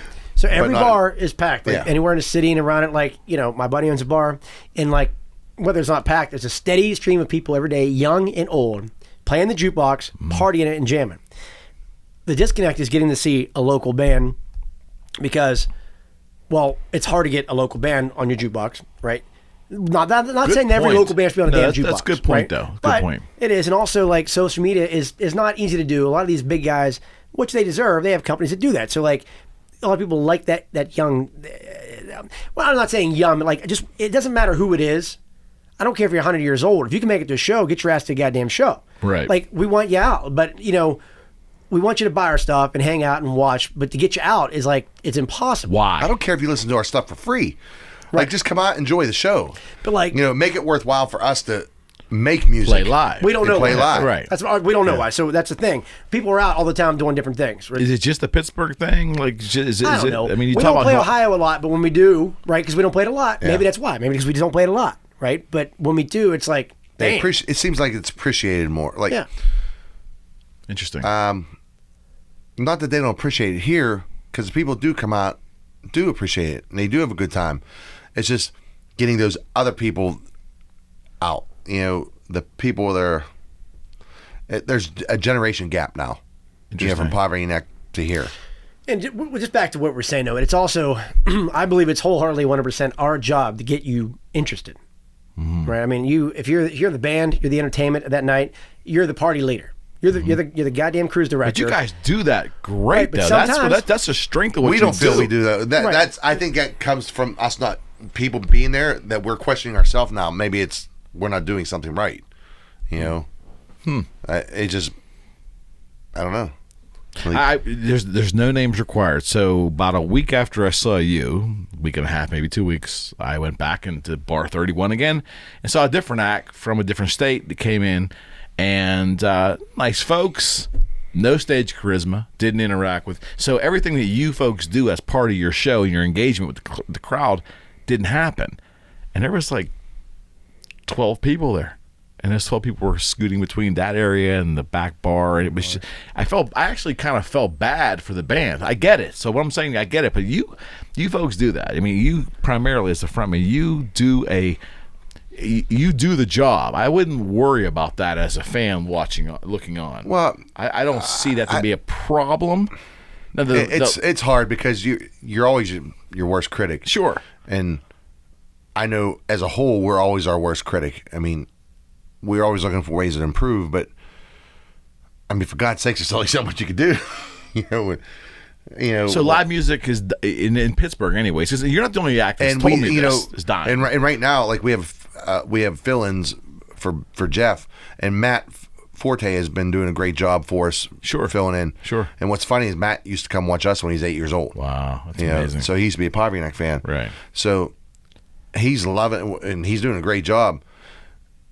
At the end of the day, it's so used to having Jeff over there because me, him, and Jeff always had different things we did. Well, sure. And, sure. And by God, it's not a knock against Matt because Matt's doing a great job. I know. Right. And it's just that me, him, and Jeff, we've been together so long, we just know what we do. Yeah. You know what I mean? The thing about Jeff is that Jeff didn't quit. Jeff got hurt, and it's like this is. How's he doing? That's nothing. Jeff did not quit. Right. He just got hurt, so it's like it's just a kick in the nuts because he's not there because we love him, right? As a friend, I don't care if he plays bass or not, right? As a friend, but then he's just not there, and he's hurt. Right. And that sucks. He's one of the best people I know. Him, his wife, and his whole family, and the fact that this happened, and he's just struggling to get better. I had a talk with him the other day, and I just said, realistically, I'm looking at you coming back beginning of the year. Okay. I said, we can sit here and I could tell you could tell me you think 2 months, but let's be realistic. Right. I'm going to say probably January. Okay. You know, by the time he's completely healed. But again, no guarantee, and we don't know. January could be a drop in a hat. We don't know. It's up to Jeff. It's up to the doctor. It's up to his family. I mean, at the end of the day, he's got family to worry about. It's a little more important than going playing music on a stage. You know, we've been fortunate enough to have Matt absolutely as a fill-in, and also a guy by the name of Nate. And George helped us too from Nomad. He helped us out at night. Right. And so we have been. There are great musicians around here. Sure. You know, it's finding someone who could jump into our thing. It's hard to jump into because we use ears, we use cues, we use some tracks. I mean, there's damn lights we got set up. I like those lights. You know, and but yeah, I mean, there's a lot going on up there. So it's not an easy entity just to jump in. Yeah. Do you think you're fighting? Big picture here. Are you fighting big screen TVs and people man caves? Are you fighting social media and the immediacy of like seeing a new song or seeing a live act first of all, on their screen? Fighting it all. Are you fighting harder DUI? Cops breaking down DUIs? You know, like Facebook, they give you a thumbs up. I'm going to give you that because we used to reach 80,000 people on a post. We're lucky to reach 3,000-4,000 people now. They're throttling. They're throttling the shit out of us. There's no question. They can see that you're making an ad or trying to get somebody involved, which they make it really hard. They want to monetize it. Yeah. And YouTube's done the same thing. Right. Yeah. In terms of views on. And you videos. can't beat their algorithm. No. Well, they're in charge of it. They can do whatever they want with it. Right. So they recognize. That's huge. You know what's getting the most likes. We started posting personal stuff. Like I fish a lot, so I've been posting fishing. Yeah. How is my fishing pictures getting more likes than our band shows? Right. Well, they want you to buy ads. But we do. We do promote. I know. But it's not enough to them. No, not at all. They want you to spend a certain amount of money. Yeah, there's no question. You know? Something's going on. They'll give you an extra couple hundred views. You know? So you guys became famous before social media, right? And now you are still famous, but there was Squarespace. MySpace. There was MySpace, Squarespace. There you go. Something square, right? MySpace. Right. Tom, he's still hanging around. Yeah, where the fuck is Tom? Anyway? You were my friend, what happened Tom. to that guy? Where'd you go? Yeah, what happened to that guy? He joined Facebook. I saw Tom had a Facebook profile the other day. Go figure that out, right? Probably isn't him. So, but I think you and I shared this last, but I'd love to hear his take on this. So, pre-social media. Really, Facebook, pre-Facebook, and after Facebook. So, I know what's going through his head right now. I mean, it's just basically what always watching yourself. Meaning what? Oh, I mean, politically, every word you say, you have to be somewhat worried about is someone going to take it the wrong way, or right? Video you saying something that you were just talking to your friend about, because everybody in their alone time talk shit on everything and everybody, whether it's we all say racial jokes, we all do dumb stuff, we all say things that are fun because it's it's not to hurt anybody, right? We do it. I mean, at our job, we do it all the time. Like, it's what we do in music. We always beat each other up. So just like that's life. But today now, you really have to worry about, is someone going to catch you on that off night? Offending somebody. Yeah, catch you on that off night where you don't think someone's doing that to you, or you just don't give a shit, and you say it, and then it ruins your whole life. And that's difficult because that's what people want. Hashtag Dixie Six. Hashtag just. Yeah, that was the first 2019. one, right? The big one. Yeah, 2019. I mean, it's just bad. I remember when we did do our radio tour. The first thing they sat us down. They said, "You do not speak about politics or religion on radio." Which I really still to this day think that's what you should do, not do it. Right. Because even I don't care what you enjoy. That doesn't mean you and I can't be friends. Right. Like once we start talking about like these small things that irritate us between one another, then we're not going to be friends. But the sophisticated way of living is to be able to see past that. Not going to happen. Yeah, but you're right. With social media, there's nothing sophisticated about social media. So people keep saying all the time that that when they talk about politics and like that, how this one group of people does this and vice versa. And then there's like the regular. Like talk about guns or something like that. I don't care about guns or not guns or any of that. My point is like they say things like 90% of the people out there will never think about doing that with a gun. Okay? Well, my opinion is then the 90% of those people need to step up because we are smart people. We are good people to figure out a way to make this better. That's all. Like the same thing, doesn't matter what the issue is. I get there's an issue. I get that it's really hard to fix, really complicated, complex, but I feel like the ones that call themselves smart, we can all get together and figure this thing out to where, and it's not just guns, but that's just the last one. I think Ted Nugent was talking about I get it. with Joe Rogan. I was like, yeah, but the one thing that they're not talking about is that they keep saying that the 90% of the people, they won't do it, but let's talk to those then. Let's talk to those 90% and let's have a real conversation about what can be done with anything. Right. It's not the guns. What's what I'm saying? With any subject. The guns that are killing people. It's the people that are killing people. Right. But see, I think we're in a culture where we'll go there. We'll go there. Well, I think it's a culture. I don't want to go there. I didn't want to go. No, not deeply. I didn't want to go there. But that was just the first thing on my head. I think we are in social media primarily. We always want to be super engaged. Like, and this is where I want to talk about the band thing. Do you feel that like there are certain fans that feel a right to be closer to you guys or have a piece of THW, or I don't mean in a negative way primarily, but social media has changed fandom. There's a lot of fans. Wouldn't you agree? There's a lot of fans that come out that have a lot of history with us. Okay. I mean, that came to Key West, came on the cruise. Right. So they've been there through the ups and downs of... God bless them. And they come out to my shows, they come out to his show. But him and I did... I can't tell you how many acoustic shows. The year after we broke up, that's all we did. It was an insane amount of money we made playing acoustic. It was so good though. That's so good. Yeah, and we were playing 4 nights a week, sometimes 5. Yeah. Really? Me, and Jetty. Yeah, Jetty was our sound engineer, and we went down, man. Didn't touch anything then either. Just show up my guitar. That's right. Show up. Yeah. But I guess my point on social media is simply that people feel, I hate to use this word, but almost like privileged. Entitled. Yeah. Yeah, they're entitled to a piece of you. Right. I get that. Like, I've had people say, well, how come you haven't accepted me on your personal page? Like, first of all, I don't even look at that page that much to worry about that. And like, I'm at my max. I got 5,000 friends. I'll have a fan...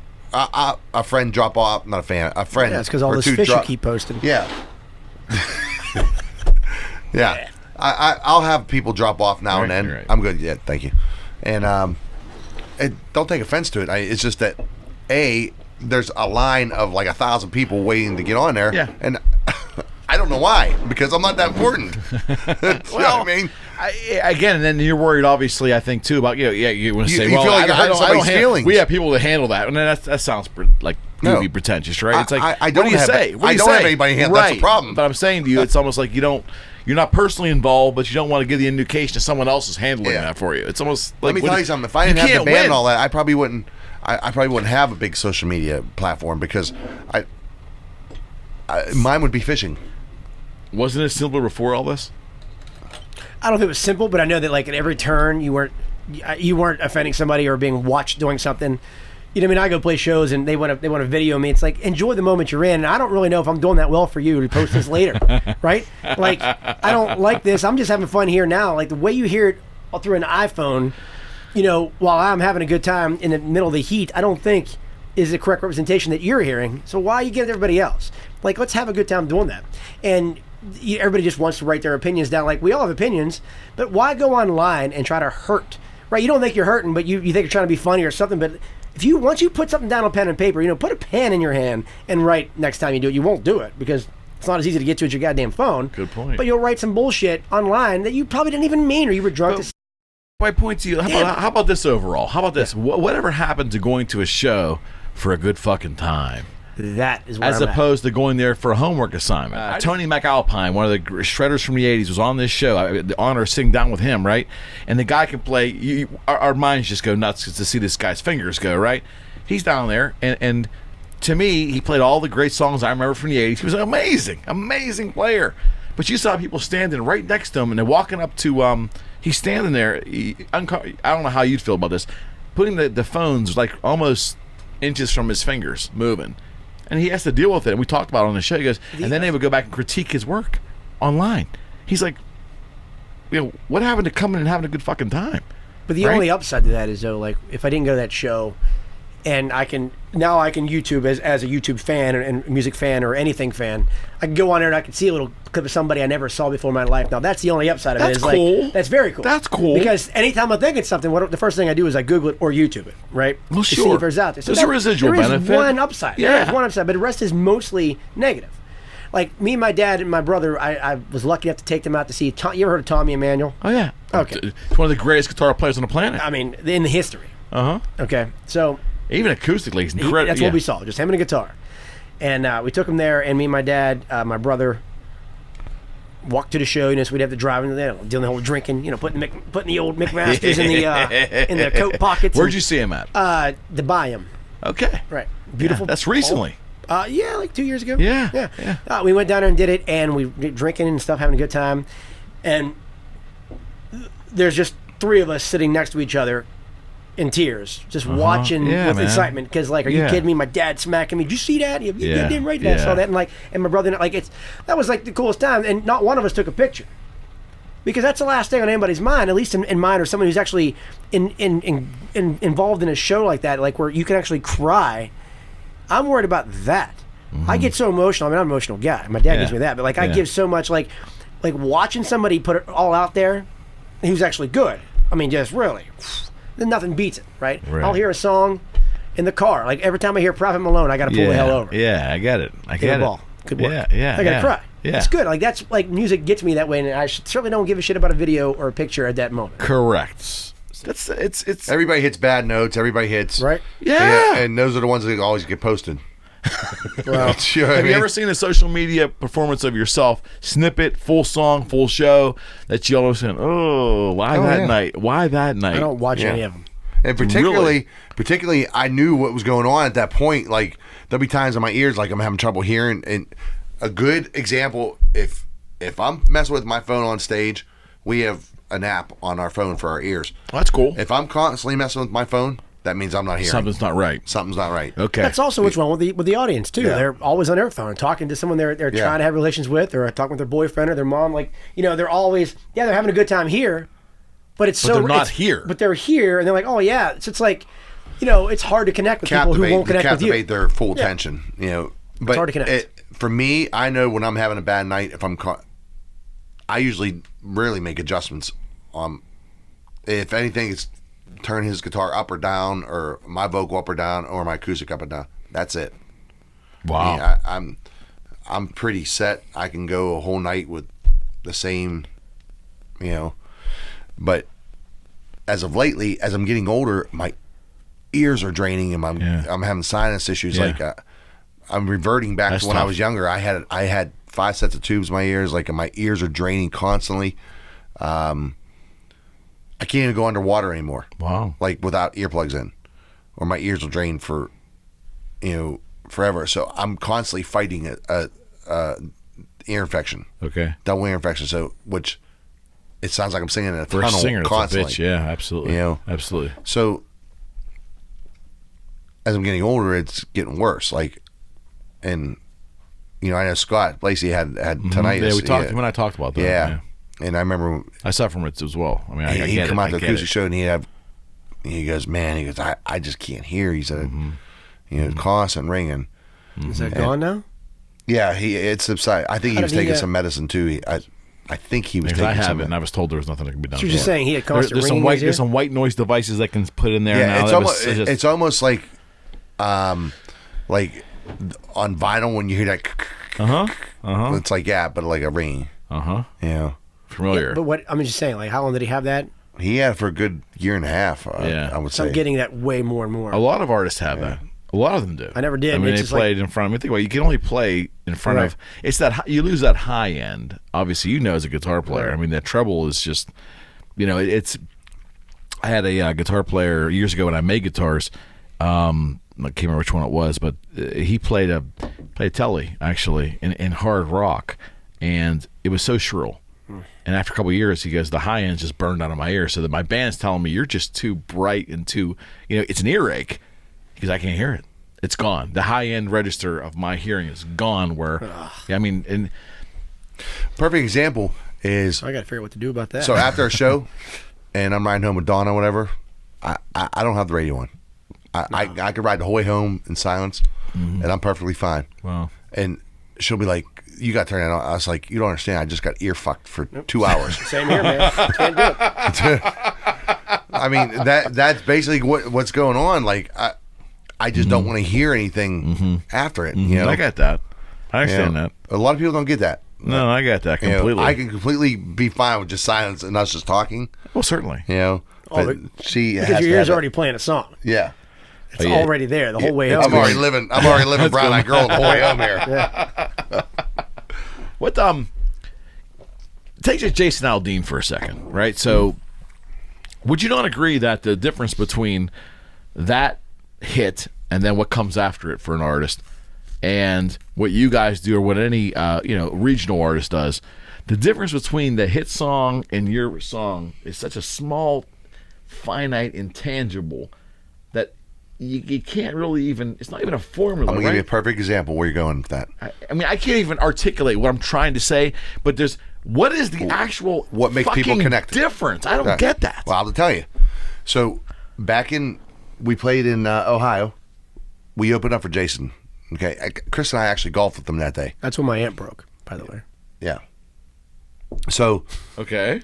So his band and crew were trying to help me fix it, but they couldn't. Wow. So what year was this been, roughly? 2005. Okay. It's Prince. when Hicktown came out. Prince County Fair? What's Prince? Yeah, I think it was. It's a weird name. Yeah. So all right.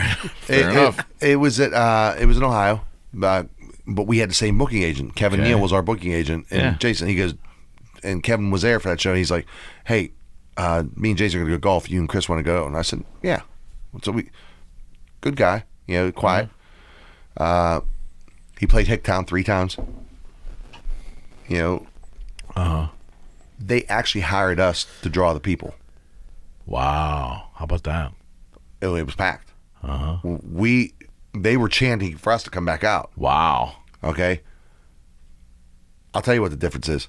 Hicktown got played 1,000 times a week on the radio. We didn't. Got it.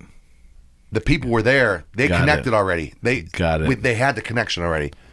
It lacked on this end. Yeah, because okay, You know so what I mean? all right, okay, that kind of answers my question, because a couple years ago They drive it into your skull until you like it. Right. I just got done talking to Danger about this last week. Right. He goes, "Well, how are you gauging?" I said, "I'm gauging it.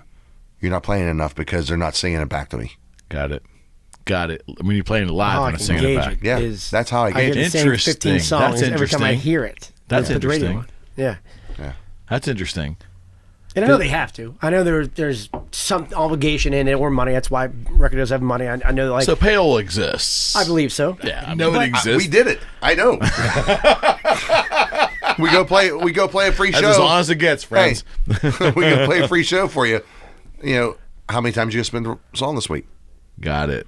We'll do a free Got it. listenership party song for you. How many times you gonna spend a song this week?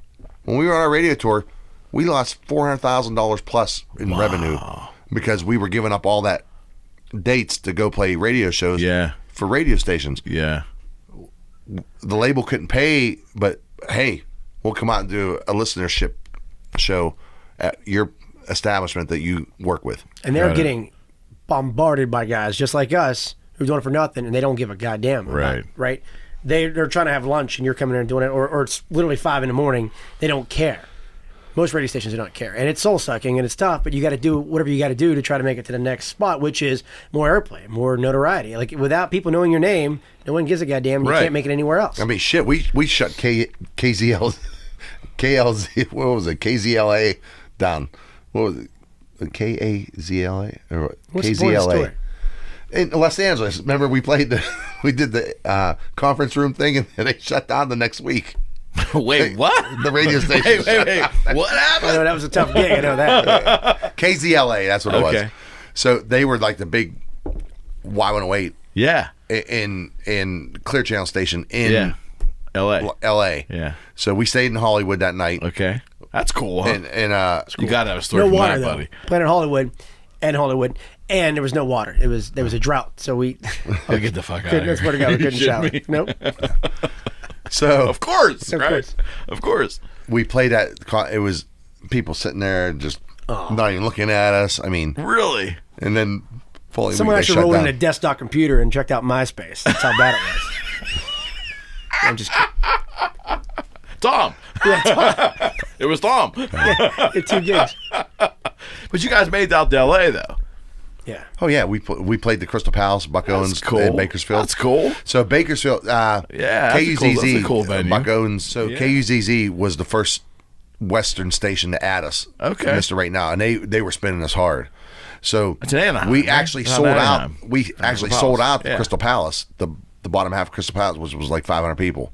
Yeah, which was yeah. freaking. I remember looking out the Bakersfield. curtain, peeking out Yeah. the curtain, and I was like, "Holy shit, there's people here!" That was incredible. Yeah, Didn't think there'd be people there. and they were singing the song. That's how you know How cool is that? people in California are singing We're this hearing- right now. Yeah, they were hearing it. You know? Right. Exactly right. So, and therefore they knew of other songs of ours because they were listening. Sure. You know, they were buying it, and Well, so again, as a fan of music, the reason I bring this up is because I hear, I want to drop names, but like Dan and Shay, or, who's the hip hop, Florida Georgia Line. Yeah, those guys. A couple years ago, I went to about 5 or 6 shows at Froggy, their summer shows, and I photographed for them. I came away from all of them saying to myself, the difference between, or what is the difference between their hit songs and like your songs or someone else local that has a really good song? What is the difference? The only difference I come is it's being played. It's being pounded into skulls. It's being heard on people's desks as they work. It's being ingrained in their brain. It's true. I just had this Like conversation with force fed almost. I just had right? this conversation with Danger the other day. He asked me. He said, "What do you think?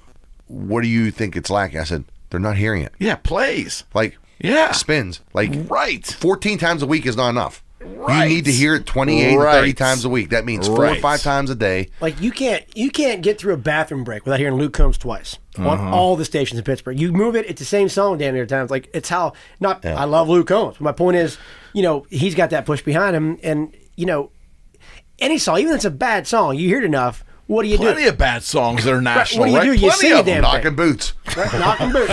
I hate that. Ching. And Luke, if you're watching this, which I doubt you are, I love your music, but I hate that fucking song. Knocking boots. No, but yeah, you're right. So again, that you can't really look at it as this song has a intangible. This one doesn't. It really is repetition and playing. No. I mean, there's a shit ton of bad rock and roll songs that were hits. Yep. I mean, I'll be bluntly honest with you. After I get past like 4 or 5 or 3 or 4, Motley Crue didn't do shit. Those couple songs they were like, you heard them. But they're living They off had them. hooks, right? Yeah.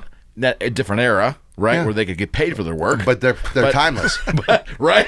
There's that. There's Yeah. that too, But they're right? timeless. About Angus Young on Twitter saying that these guys suck. They made the same album 12 times in a row, and Angus went on there and said, "No, we made the same record 13 times." I don't know what the numbers are exactly. And y'all bought it. Yeah, exactly. No, it's what we are. Well, yeah, y'all bought it, right? I that's mean, what you it is. can't argue success. Right.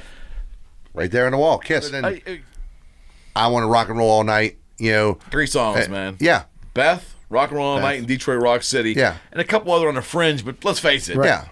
That's it. It was the show. It was Yeah, the that's whole pretty much marketing it. of They're- it. Their But marketing, again, they are geniuses. in your face. Gene and Paul are geniuses. Yeah. At marketing. Yeah. They're Yeah. You and- can't argue. You okay, can't argue. Fast forward, Garth Brooks. He was a country kiss. He took their role model, their model of marketing, and applied it. No question. But see, this No was question. I'll tell you that. No question. you and I have had this conversation a bunch of times, and the thing is, you got to take ownership of why things aren't working, right? We can't just say Gene and Paul were genius. They were, right? But the fact that it isn't working for us lately doesn't mean that's all we can do. It's on you to do better, right? So, like, we can't just keep complaining. We have to find ways around it. We have to genius something up because everybody who's famous does it. Like even today, like people who are not famous, but like successful what they do, they're doing what they want to do and they find new ways to get it in your face and make you like it, right? That's just what it is. It's your job to create that cool thing. And I don't think we've done that. Yeah, we got good music. A time out. So I'm a guy, Yeah. just went to a show, hadn't seen you in a while. Stage show blew me away. And I'm pretty fucking critical. So Okay. I think whether it's getting old to you or not, I can't speak to that. No, but I'm telling you But it's that not is enough. it's cool. Shit. It's cool. Now we're good. busting the fucking place up here, are you? No, but I'm just saying, but it's just not enough because of what we're looking. When you say it's not enough, what do you mean it's not enough? I don't know. Notoriety's one. Like we can't put it all on. We don't have that backing to have Danger play that damn thing 100 times. Like he's got bosses like too. to. Well, I know that. I can assure you, I he'd know, like to. but we know that he's got shit he's got to worry about too. Yeah, right? well, he's getting dictated to probably. Yeah. And that's okay. That's how business works. That's what this is. But again, this is a business. Right. And there's never enough invention in business. Right. They did it. No one was doing that shit. Well, Well, they had it easy though. There was nothing else out there. I get it. But again, we can't just keep going off that scapegoat because next year someone else will do. Like Taylor Swift does something new every goddamn year. Like we just can't keep saying, well, why did Jason Aldean hit? Why? He hit it right. I think he hit it at the right time, and he hit the right songs, and he stuck with the right songs, and he was the first guy to ever talk in the new age pop stuff with a great song by Colt Ford. Meaning what? What does that mean? Killing on Dirt Road. He hit it at the right time. He had the right time with all his songs. That first record was amazing, but that was that kind of record that was 90s country. Bombastic show, though, too. A lot of fire but he has flames. a big rock band behind him. Because you can't afford it at first. You can't afford Pyro the first 5 years. He has a big rock band behind him with a big rock sound. Yeah, it's a rock thing, and you have that. Yeah, but again... You have that in you. Okay, but that's all just show stuff, right? And that's all eventually money stuff. It's paid, right? I mean, sometimes. I mean, when you're in a band, you don't get paid. I mean, you pay the bills. That's what you know what I mean? Like, it's not like I'm getting paid to go play music. We're getting paid to continue living the dream we're continuing to try to do. So, I mean, you just got to find ways to invent new ways to make that seen and heard and better ways there. Like, just because, and thank you that we had a great station doesn't mean it's the best we can do.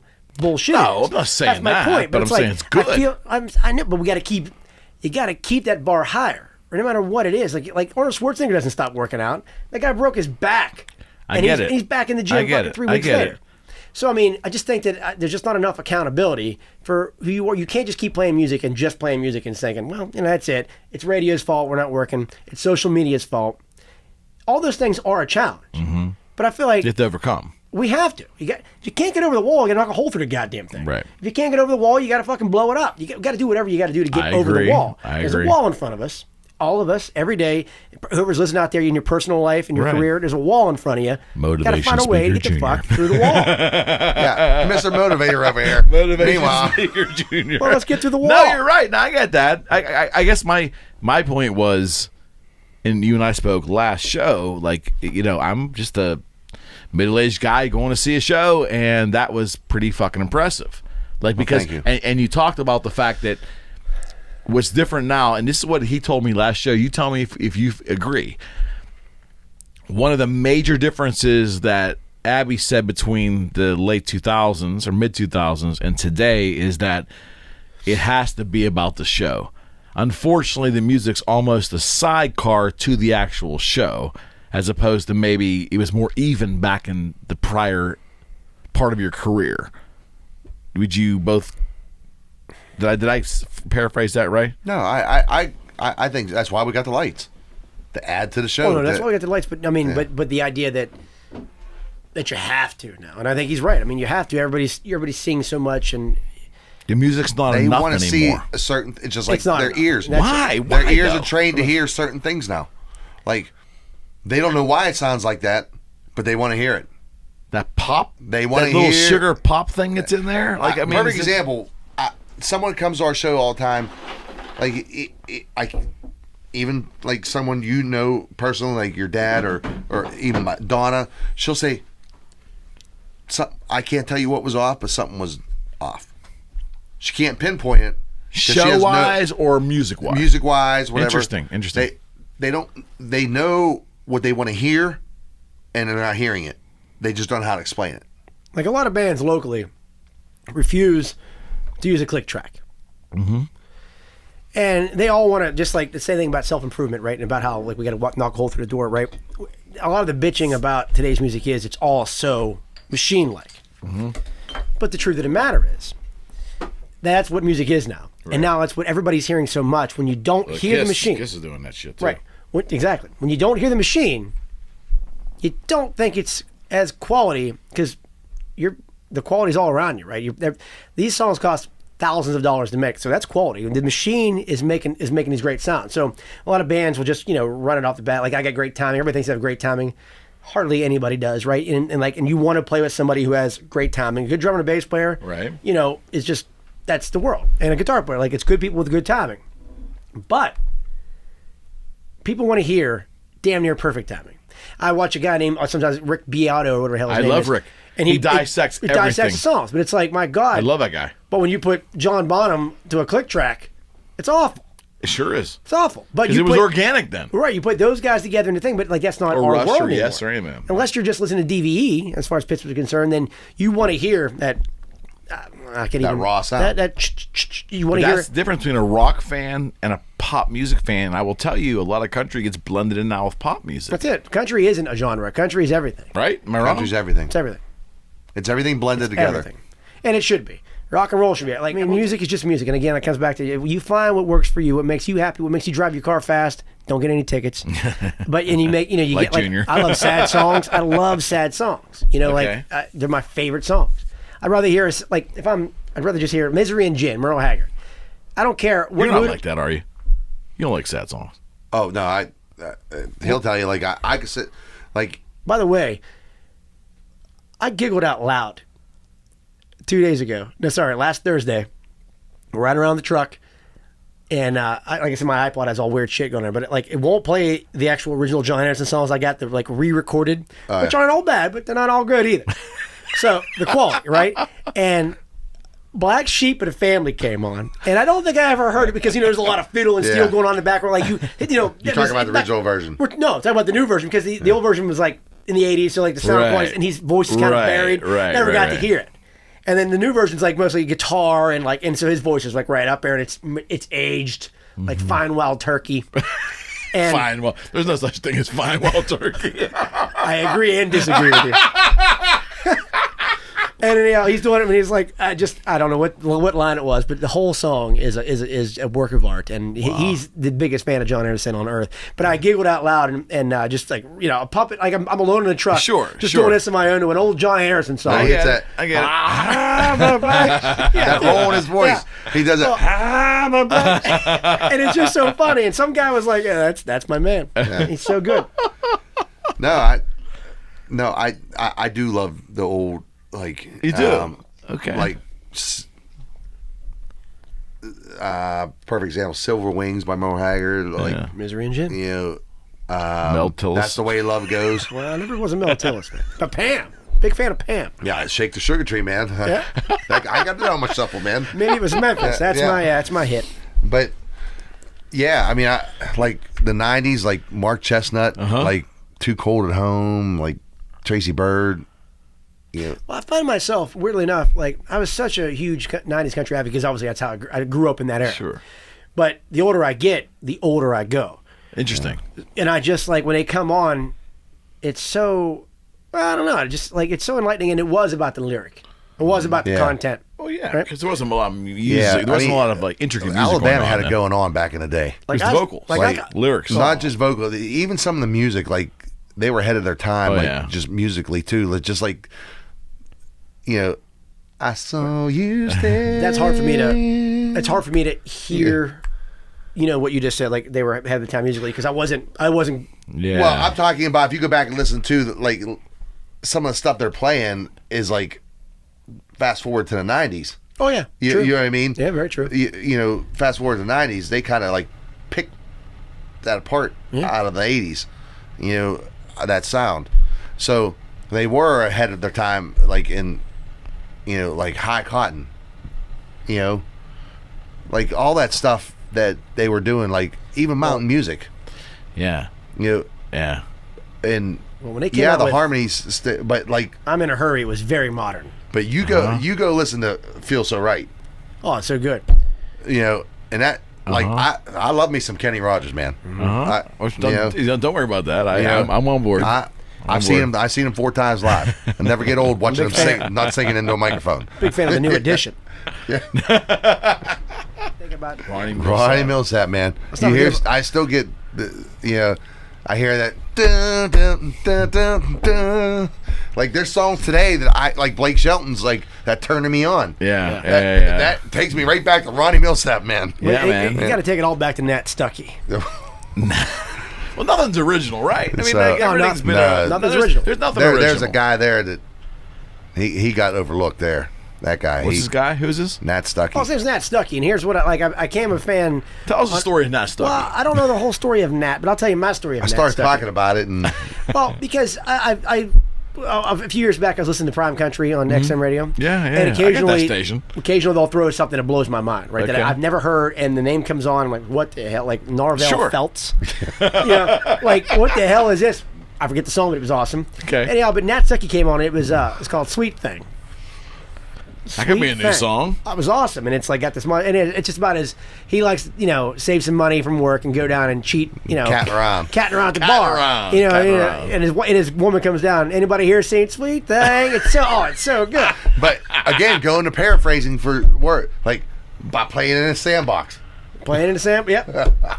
You know, A sandbox like this to play is Yeah. what he said, which is a bar down there. Yeah. All right. Catting around, Tom All catting right. around. Yeah. So Tom it's just catting it's around. very good wordplay, and it's so good. And then I just once I heard that song and I brought it to the guys, they're like, well, yeah. Then I got more involved. then with I Nat brought Stuckey. up Plastic Saddle. And then I've got Plastic Saddle. I found that on iTunes there. But then I realized as I went through the collection that he did a version of Brown Eyed Handsome Man, which is Waylon Jennings' hit. Yeah, oh, and yeah. I think that just this two sounds kind of melded together, and Waylon won the battle. Right. So a name like Waylon Jennings is going to beat a Nat Stuckey. Got it. Any day of the week, right. And the look, like Nat Stuckey had the big beard, the Kenny Rogers, but a little bigger, and the big old rings, and a lot of Burly. brevity. A lot of brevity, Burly. right? But Waylon was just the guy, the girls like. He just had that Right. handsome, brown-eyed handsome man look. Right. Like, it was it. And they just won out. So a guy with a great voice like that, they kind of end up stepping on each other's toes, not meaning to. Yeah, sure. And one Sure. wins out. And I think a lot of that happens. Same with Garth Brooks and Mark Chestnut. No Mark question. Chestnut. There's no question. They released Friends in Low Places at the same time. Garth Who won won that battle? Yeah, good for that writer though. Well, Two guys No battling question. over You got that right. You got that right. same guy wrote the dance, wasn't it? Tony? I don't think. No. I don't think Tony dabbles in Friends of Low Places. When's the I first should time know you that. saw Garth live? You first, Mr. Garth Abbondanza. live? Yeah. First time you saw Garth live. 3 years ago. Oh, really? I'm shocked by that. Yep. Okay. And? Pretty phenomenal. Okay. Still. Even though it was the second show, he was gasping for air. Was it Country Kiss? No. No, I would say his early days was Country There's Kid. no- yeah. And he'll I tell you remember right off the bat. 95 was Country he'll Kiss. he'll tell you right I off was the blown bat. away. I've I've seen a fucking him. song, but it was Country Kid. I've seen him admit that he stole Chris Ledoux's show. Really? Yeah. I Okay. mean, Chris Ledoux. Now, I saw Chris Ledoux back in the day at Ponderosa Park. Uh-huh. I love this cat. Him and John Anderson. First song is that big, you know what I'm talking about, that big organ building 8-second ride. No. You know, it sounds like a big fucking storm coming in. Yeah. You know, I'm getting on, I'm Sounds sitting like in the front Deep Purple row. to me. The P grab, Right? the P grab underneath me, and I'm sitting in the front row. I'm digging my feet in. I mean, And not this like a cat Hammond, comes man. flying Mic'd out. up. Nothing like a Hammond This mic'd guy up. comes flying out over the drums, jumps over the drummer, lands with the guitar in stride, Really? microphone just like Garth Brooks. That was Interesting. it. I was hooked. He hooked me right there on 8-second ride. Wow. Wow. I was already hooked, but that right there took it to a whole new level because he never stopped. And this guy was in his I would say probably late 40s then. Yeah, probably Wow. did. No Yeah. shit. No shit. And he'll tell you all day long, he goes, I stole Chris Ledoux's show. If you go back and watch a Chris Ledoux show, which I have it on VHS. It's a while back. And then go watch when Garth first come out, Yeah. he's doing everything that Chris Ledoux did. No shit. Yep. And then they did that song together, What You Yeah. Gonna Do with the Oh, Cowboy. Yeah. You know? When did you see Garth? Same time. I saw him on the very last day of that, whatever show that was. What year was That that? was the first time you saw him? Yeah. I got you guys beaten. I'm not even a country fan. I mean, Yeah, I you saw got him my- on. I saw him on the very last show of the very last night, and Wow, I'll no never. shit. Oh, no, I won't forget it, and it was amazing. And but I won't forget what he said. I say it all the time. He was like wore out. It was his birthday weekend. He was a wreck. He's been singing. I don't know how many shows it was. It was a lot. He was singing hungover. Admit It was a lot. But anyhow, he said the lines. What did he say now? I can't. I wouldn't forget. He goes, All anyhow, that build-up, you forgot. there ain't much left, but I promise what I got, it's all yours. All right. I mean, just classic. That's cool class, stuff. Class, that guy. Like, he just always finds a way to outdo you with words or emotion. That's connection. Yeah. He has a gift of connection. Now, he might be a little gaggy with the crying all the goddamn time, but either way, he's feeling emotion or at least faking it. Somehow he does it always. He makes you feel like, even when it's creepy, he makes you feel good. Yeah. And I think, that's what I mean when, like, we got to do better in connection. It's like, who connects like that? But he does. And when the reason he got as far as he did because he connects with everybody, right? And then he's able to amplify. So like for you to give him a record deal, you got to connect with. Like he's got to make you want him, right? And then it's his job to put that amplified and connect with each one of you out of like 300,000 people at a show. He's making us all go, fucking guy's talking to me. So okay, so think about the early. So he got turned down. Just backstory on that. Yeah. He got turned down on a record deal I didn't know that. 2 or 3 times. No shit. And then the guy from the label that he got turned down at that day just happened to be at the place he was doing an acoustic show that night, and he saw Changed the his mind. Bluebird actually, was- he only got that spot because his friend had to cancel. Yeah. So he only Fate. got spot 7, Fate. and he said, "You're in." Fate. Yeah, that's how he got. So it's funny because that's how Povertyneck got their management deal. Sean tell. Pennington, who managed us from Del Morris, Yeah. we were pitched to him 2 weeks prior. Okay. We were playing at the Georgia State Fair. We're playing in the Midway, Wait. Yeah. Carney Life. Magic show. Yeah. Carney life. Every 40, like you play 45 minutes, and you take an hour break, 2 hour break, and then you come back and do it again, like just like the Magic show across the street was doing. You were really a goddamn Magic That's show. crazy. The Asians with the goddamn swirlies, they were all hanging around you doing shitting stuff. me? Oh no, we were all a part of that whole thing. Wow. Povertyneck Hillbillies on this side, and this go, and we do our thing, and then we go like eat, and then come back, and then do that again. Great. It's so great. Big and Rich was playing in the Coliseum that night inside the fair, right in front of us where we were outside that Coliseum. Okay. And the tour bus of the opening act broke down.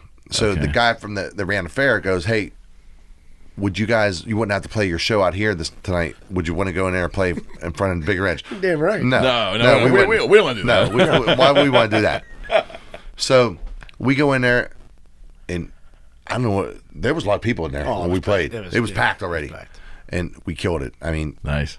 I think we ended with "If You Can Only See." No, we just did our show, man. Yeah. But it felt so good because like we already know the show. It was a Right. But big to get PA. to do it in front of that. You know. Oh yeah, you're hearing the So It you was- guys, it and you was guys a- remember so clear. That's a moment. That was a And moment. people were for sure. connecting. People were Right. actually watching the show. And we only played like 30 minutes. It was like a freight train hitting. Yeah. Right. And we had our sound guy. I mean, it was just incredible. So we walked off stage, guy holding a flashlight, and he goes, "How you doing?" I was like, "Good. How are you?" It was like, "Oh, I'm happening." Do you remember this? Right off stage, you're walking right off, and there was walking off stage. He's holding a flashlight, and I get to the bottom step. He goes, "How you doing?" I was like, "Good. How are you?" how you And fucking he's think I'm shining the doing? light. He's shining the light on me. I'm like, he goes, "Sean Pennington." I said, "Oh, Nice. He just turned us down for a management deal 2 weeks ago." You He said goes, that to him? Damn right I did. And I knew he's from Pittsburgh. And he started laughing. He goes, "Yeah." He goes, "But guess what? That changed as of right now. Wow, how about that? That's what got us our deal." He didn't saw know it. that. He goes, "That was fucking unbelievable." I did what not you know just that. did there. He said, "Not too many people can upstage Big and Rich." He goes, "You might just upstage Big and Rich." How about that shit? And so yeah, from there, that's when it all. We were monsters. Like we were like, just take a buddy, like I a- remember, man. like a team. I'm just saying like together. But we were confident. That's So I mean, Yeah, there's no but question. we were confident together.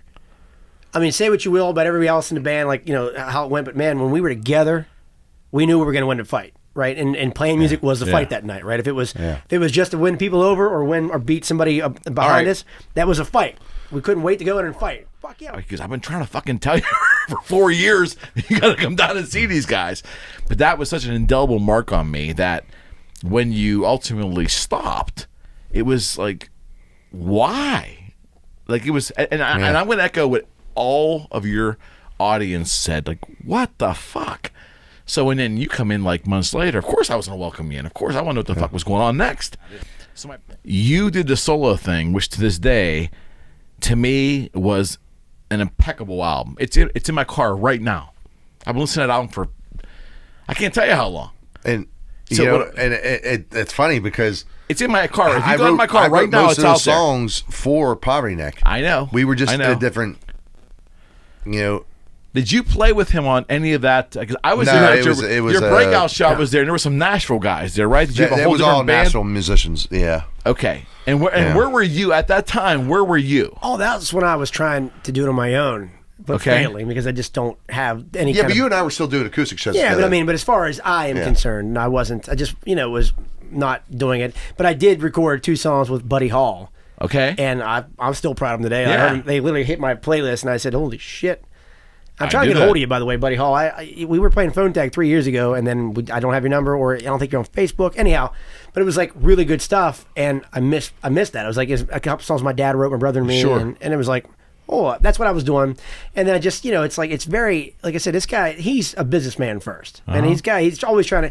I've already bought the fucking product, but he won't stop trying to sell it to me. Well, he's It's like one step ahead. He's a all- salesman at heart. it's always, too. yeah, but it's, I mean, so like always, I'm just not that kind of person, I don't. I like music first, and then the rest of it. That's I why it gotta kind of do. works, though. That's why, yeah, but It exactly. kind of works. Right. Yeah. And that's what sucks about it. Because I need that fucking guy to keep cranking at me. He'll tell you. Yeah.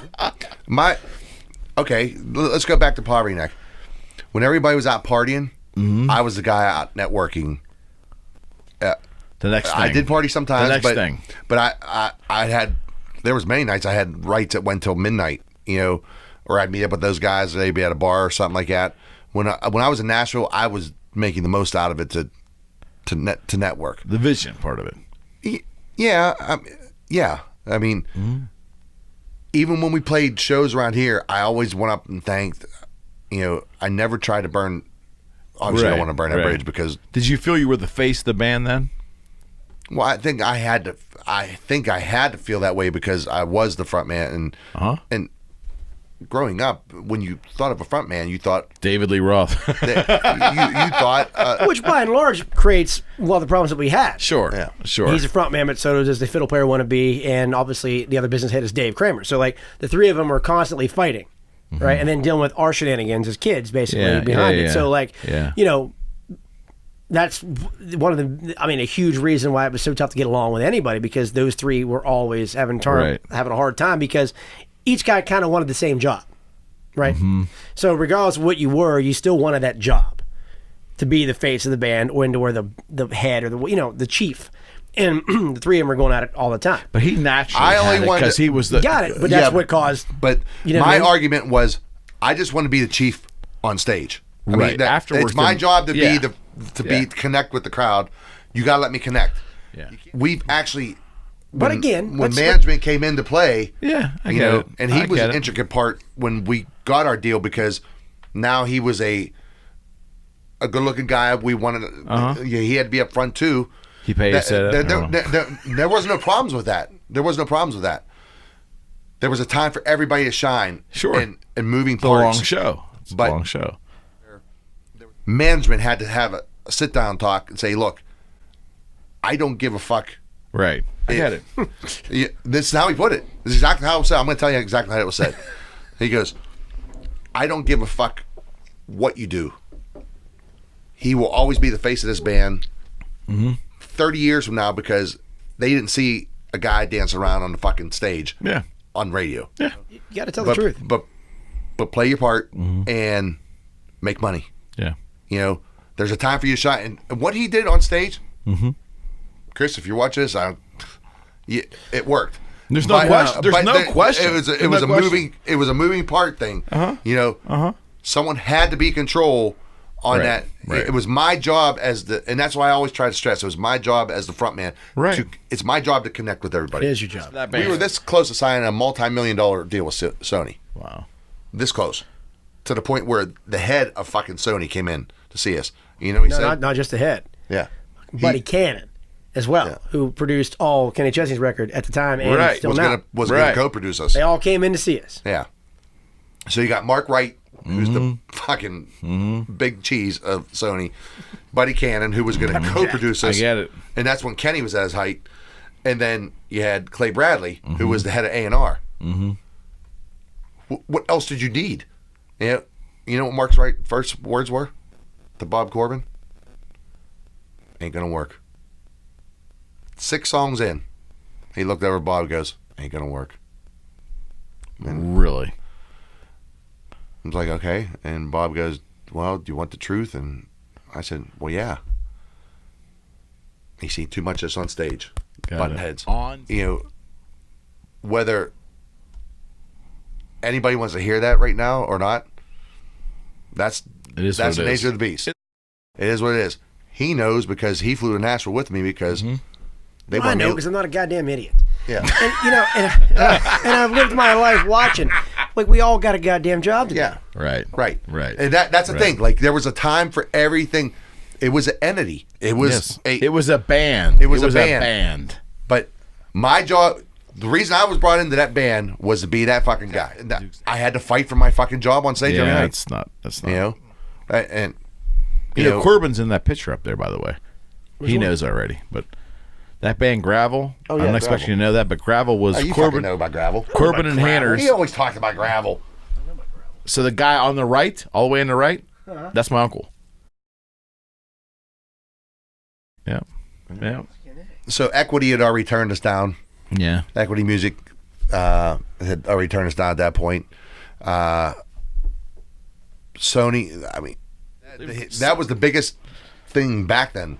So the biggest. A couple weeks later, I get a call from Clay Bradley from head of A&R. He's like, "Hey, I'd like you to come down to Nashville." I was like, "Okay." Okay. He goes, he paid for my flight. I'm thinking, okay, This great. is after the split or before? No. This is right after we got turned down, like 2-3. Okay, fair enough. About 3 weeks. All right. It wasn't very long. Yeah. All right. So I said, do you mind if I bring Junior with me? Because I don't want to go alone. And him and we always had a good time in Nashville. So why am I surprised? So we can have a good time at a bake sale. yeah. A good time tonight. All we have is beer, we'll get right? the weird stories. We'll get him and I should write a book about weird things that happened to us. I think you should. Yeah. So I know a publisher. Clay flies me down, takes us to dinner, and he goes, "I'm gonna be honest. He goes, I want you to sign." I said, "I don't know what you mean by that." I was dumbfounded because I'm thinking they had a change of heart, and he always talked to me anyway, even when they were up here. He always pulled me aside. I get it. And so he wanted me to leave the band. He goes, "I don't care how you work it out with the band, to be your road band, whatever." Wow. And at that point, I said no, because we were early in the stage of of all this. And within 10 minutes, he fucking called 3 people. I wrote with the following day. Who's the guy I wrote? God damn, I can't even think of his name now. He wrote "Put a Girl" in it for Brooks and Dunn, and he wrote "I Got a Brand New Girlfriend." He just come off 2 number ones. He literally made that phone call. Something any writer in their right mind, I get it. So I'm here. I am the next day, and he was there, sitting there writing with this guy. And it was my first real Nashville write. Understood. And then I go over to Kelly. God, why can't I think of his name right now? I'm sorry. I go over to Jody Williams. Okay. Jody Williams is now the president of BMI. Right.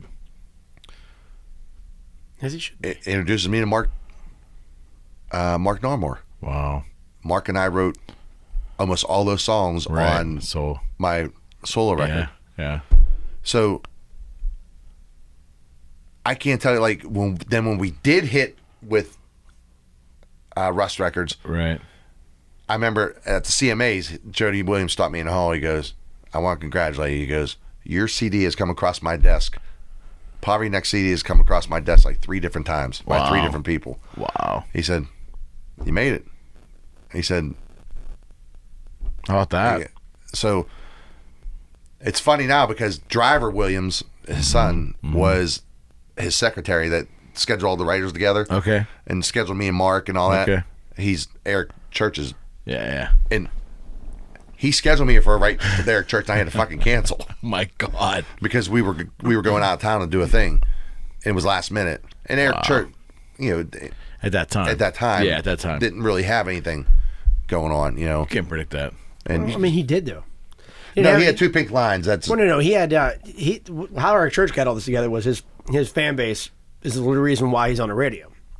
Like he would literally before he had anything I heard going on. that. Yeah. So I mean, generations like he'd make 20 grand a generation before he had a hit on the radio. Got it. Because he puts on a great show and he was writing his stuff. Like that's how he did it organically. Like, but that's how he did it. Yeah. And never goddamn stopped. Yeah. Plus, it Understood. doesn't hurt to have Jody and Driver on your side as well. right. Jody kind of facilitated sure all not. that. Right.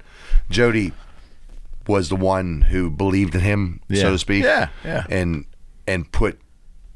I'm not gonna say he put personal. I could be wrong about that, but I'm sure he facilitated all that. Sure. You know, he saw something in Eric that nobody else did. But That's been proven to be right. you know, it's just funny. I just spoke with Daryl Price like a month ago, and Daryl goes, "You know who I met last week? I went down. A friend of mine was renting a space in Nashville, and they wanted me to go look at it with him. It was Clay Bradley. Wow. And you know what the story he told him? He goes, I wanted Abby to leave Povertyneck. No, he's telling me verbatim exactly what he said to me. Right. Daryl told me the whole story, word for word, exactly. He goes, I didn't know that you were at. I said, well, I didn't go make it public. Right. But I think when I did tell Chris. I told him what the reason why we didn't get the deal. Right. And I'll never forget. I told me, him, and Dave went to lunch, and and it was hard for me to say that because but it was truthful. It was. I'm not as blunt as him. Like, fuck. Well, I mean, I'm not mean about any of that at all. Yeah. Like all this stuff I'm saying, it's not like it wasn't true. No. I'm just saying I'm not blunt. No, I mean, It's a hard thing to say. yeah, Yeah. it's very hard. We're trying to succeed as a band. How do I go tell them? Okay, well they believe in me, Right. but not the rest of what's going on. Right.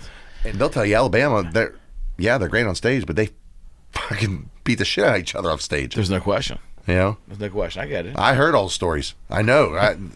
We had the same manager.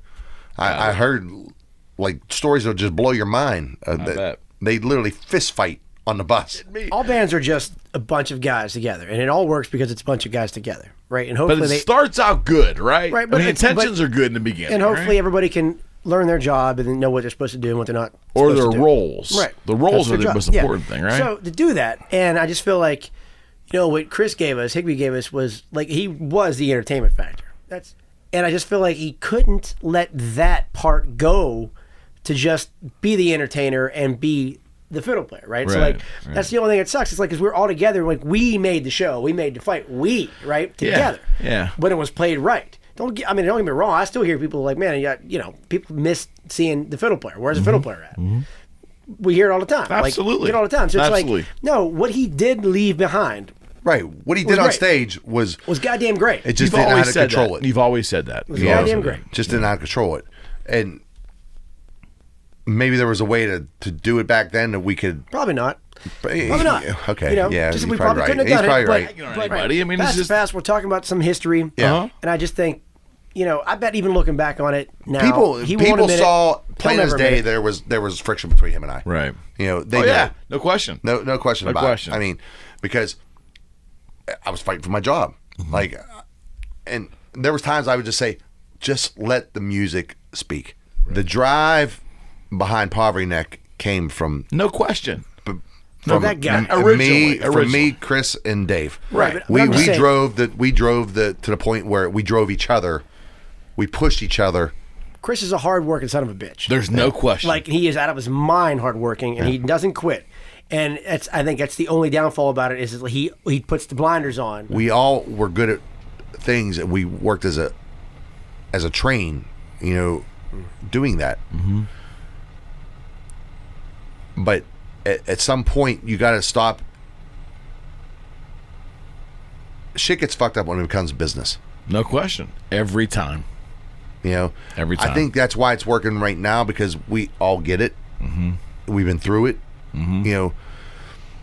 Yeah, there's a lot of local bands that strive. They want to do the bigger things, and I just don't think there's people who don't understand like what is on that other side. Right. You know, until you've experienced it. Right. Until there's so many things that we've, and I'm not saying that, you know, we did things right, because we didn't. We did it ass backwards. Yeah. You know what I mean? We just wouldn't stop. Like if we were open for a national act, we wanted to fucking upstage them. Yeah. You want to blow them off stage. We wanted to blow them. But we never went over on time. Yeah. Like there is You were respectful. You're You respectful and you're ethical. You have to be quick as shit loading in and loading out. You have to be clean as shit. You have to go do your job, and you have to gotta leave 3 minutes on the goddamn clock, because at the end of the day, nobody wants you fucking with their day. No right? question. You're just No the guy question. trying to get the party started. Right? Yeah. And a lot of acts don't understand that. There's a schedule to keep. You start on time, you end a little before your fucking time. Right. Not a lot before. Not 10, 50 minutes. 3 minutes. You get your stuff, you get the fuck out of there, and you make sure it's clean, fast, and efficient. But you let your performance speak for itself. Oh, you kill it while you're up there. Yeah, I get that. Yeah, without a doubt. Because there's a schedule to keep. But a big Schedule part to of keep. that is we had a great crew. Great crew. And, you know, we had our shit together. Like, we didn't have to do sound check. Yeah, understood. You know, they knew us. The they greats knew, don't. You know, They just don't. we didn't have to do. I can't tell you how many times we never did a sound check. We show up on stage, our fucking shit's right where it needs to be. You know, walk out on stage. Here's your microphone. Here's your ears. How'd they get there? Yeah. You know, and we'll walk out just like I'm going to my job. You know, Right. but you know, it's hard. Like, we understand it now because we're older. Sure. You know, It's amazing how experience brings wisdom. It's incredible. right? It's Incredible. And the things we still don't know. and You will That's 10 why you years got. from now. That's why you got to commend the Clarks. Again. I mean, they're just. And I tell Scott this all the time. You guys are, they're amazing what they did. Yeah. You know, Yeah. and to stay. Keeping it And together. I even asked him at one point. I said, "How did you guys stay together so long?" Right. And he'll tell you. They all have their own different thing. you Yeah. know? Oh, yeah. Well, Scott Yeah. moved away for a while. He was in Texas for Yeah. a period of time, Yeah, right? he was in Dallas. They've had. I mean, they've So had him their, and I. What was funny? Him and I were trying to hook up the right then. Okay. I kind of remember that. Yeah. At that point. Yeah. So we were actually going to Dallas to do something, or to Houston. to go Kind do of it. remember I said, hey, that. I'll be in Houston this week in Texas if you want to write. And he started laughing. He goes, I'm actually be in Pennsylvania doing a show. Of course, right? So I mean, the first month he moved back here is when we wrote Miracle Man. right. We got together. I said, hey, I got this idea. I said, the song just Man, I reminds me of remember you, that. Yeah. like everything, like how you write and everything. I said, he listened. He goes, he called me. He goes, I fucking love this. He said, let's write this. And we wrote it. He took it. I had the verse and the chorus done of some sort, and then he took it and added what he thought. Right. It was awesome. Like, just. Why don't you when you- three do a project? What's we that? should. You three should do a project. We should. Scott, you listening? I don't see a reason why. I think the more you open your doors to new people in your life, I think that's a good thing. I think sometimes, especially as musicians, because I don't know what we're all trying to guard, but I think we're all just afraid of each other. And I think it's Really? Yeah, I mean, interesting comment. Well, a friend of ours, Dan Bozek, said the best line I've ever said in my entire life. I said, I know you're a busy guy. He goes, well, hey man, I'm busy. But like, that's what we're all trying to do, is act like we're a little bit busy, but I ain't too busy to get together. I get it. So we're all trying to do it. We're all trying to be successful, and we're sometimes we, I don't know. I think It's more challenging now It is. because we all have full-time jobs. Sure, your you know? family. I get it. So now I get it's it. a different mindset. I go back to that different mindset. It's been a while since I've thought of a lyric, and once in a while I'll get a melody in my head, and usually I was the first person I call him. Like when he came to me, that was the first time I was forced. When he goes, I need to write a song, man. He goes, just come up with something for me. Do you write better under pressure? And I do everything better under pressure.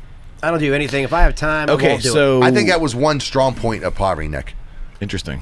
That's when we excelled. it. Right. When we really shined, when we were under the gun. I'll die, or I'll die on that cross, or I'll win. Like, I don't care.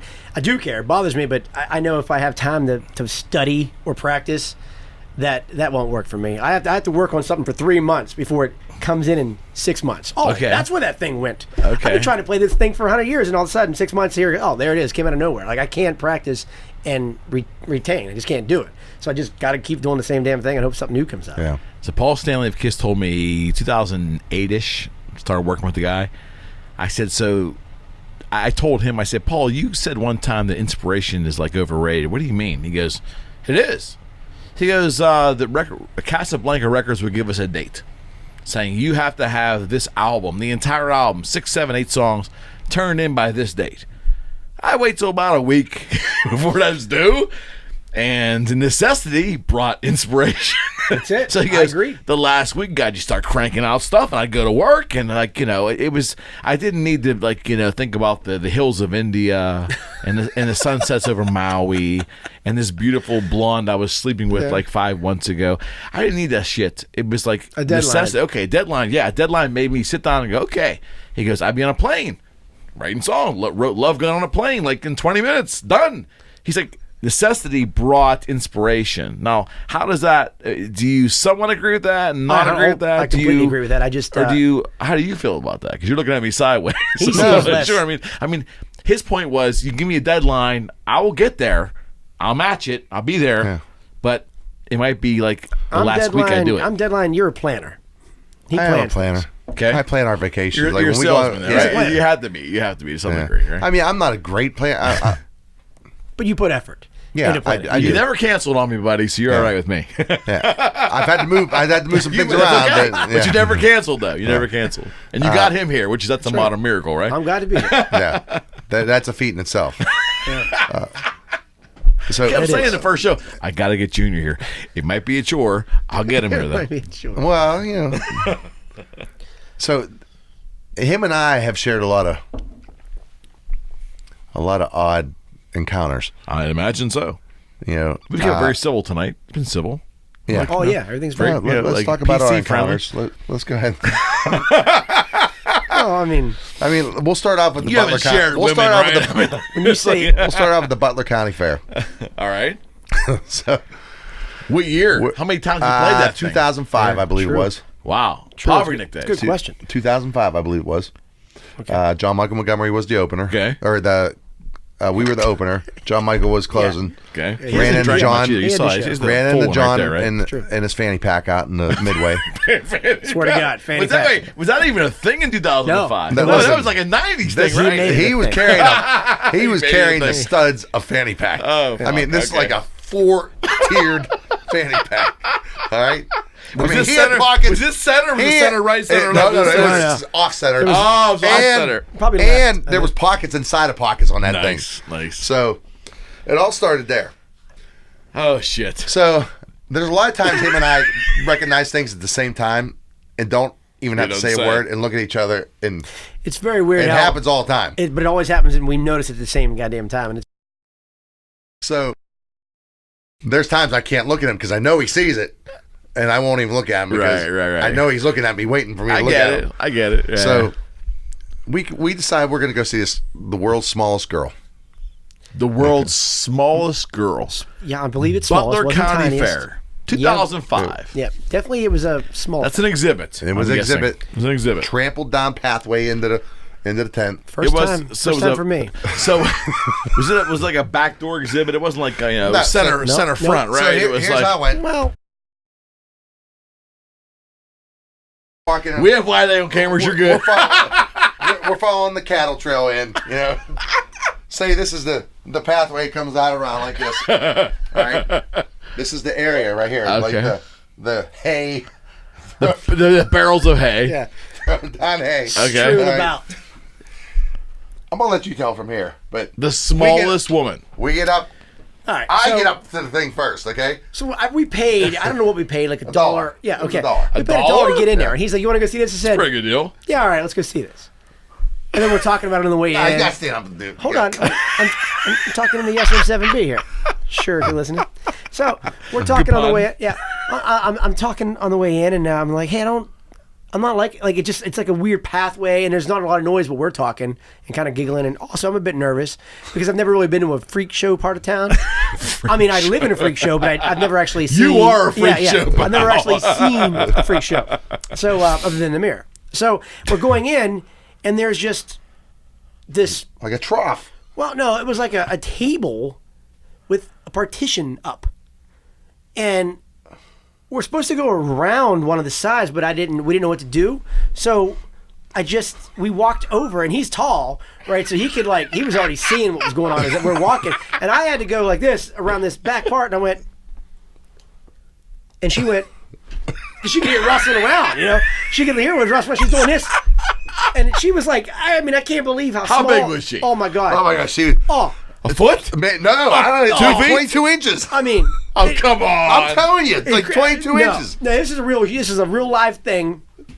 And I'm behind her and we're behind her and he's going, I go, ooh, look at you. And she's and then she's doing this. That's what he said. Ooh, look at you. and we just ran out of there. That was it. We never got to talk to her. Nothing. No, that's exactly what he said. He goes, ooh, look at you. I just ran.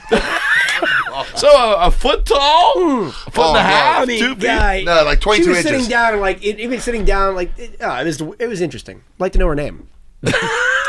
You probably would. I mean, just the odd. I'm already seeing what was going on because like he said, I could see over. But by the time I hunched then he comes in and hovers in over and does a full. Don't go over the line. Yeah, over. And he says that. She goes like this. It scared the hell out of her. Oh no, yeah, you're right. The rest, cranking back around. Like, she probably thought it was an eagle coming down to get her. It looked like bathing though. It was like this. She was like this. It was like this. So naturally, she wasn't ready. No, because she's concentrating on the Gully Green Giant standing above her. Yeah. I'm standing there looking at her, and God bless her. I mean, we're supposed to be on the other side. What are you supposed to do? Like, you pay to see this girl. Okay, but here's the thing: we were supposed to be on the other side. She expected us Please to walk around. tell me it was clothed. Oh no. yeah. She was clothed. Oh, I thought you said closed. No, clothed. There was a clothes there was on clothes. Yeah, this is Butler County Fair, not a goddamn brothel. It's a 2-foot woman. What do I think? I mean, there's not much in the cover, you know. I was standing there looking like this, in amazement. You know, because it wasn't even 2 feet. But you got to know that we're behind her. We didn't go in front, so I didn't know we were supposed to circle around. We didn't know there was no arrows, so we're just that's what I mean. She didn't know that we were there. She didn't know you were coming. She could feel she's doing this behind her. Look at us. That's when I was like, ooh, look at you. Now this actually happened. You guys weren't drunk. No. No. You weren't in some kind of drug-induced haze, right? This actually happened. Straight up John Michael fanny pack drunk. On a beautiful Saturday afternoon. The Butler County Fair, 2005. So that's pretty freaky, man. That's my. Did you have to play after that? Oh yeah. Oh yeah. That fucked you up. That fucked me up. Watch John Michael climb the rafters, and that would definitely fuck me up. So let's talk about YMCA's. Okay. Well, this one's a little difficult. Wait. So that's apparently, still a thing, right? In the South, the YMCA's are very open. Okay. In the South? Very liberal. Meaning very liberal. There's nothing liberal in the South. Except men naked in a YMCA. Showering. And drying. Leather couches, okay? Well, let's go to leather couches first.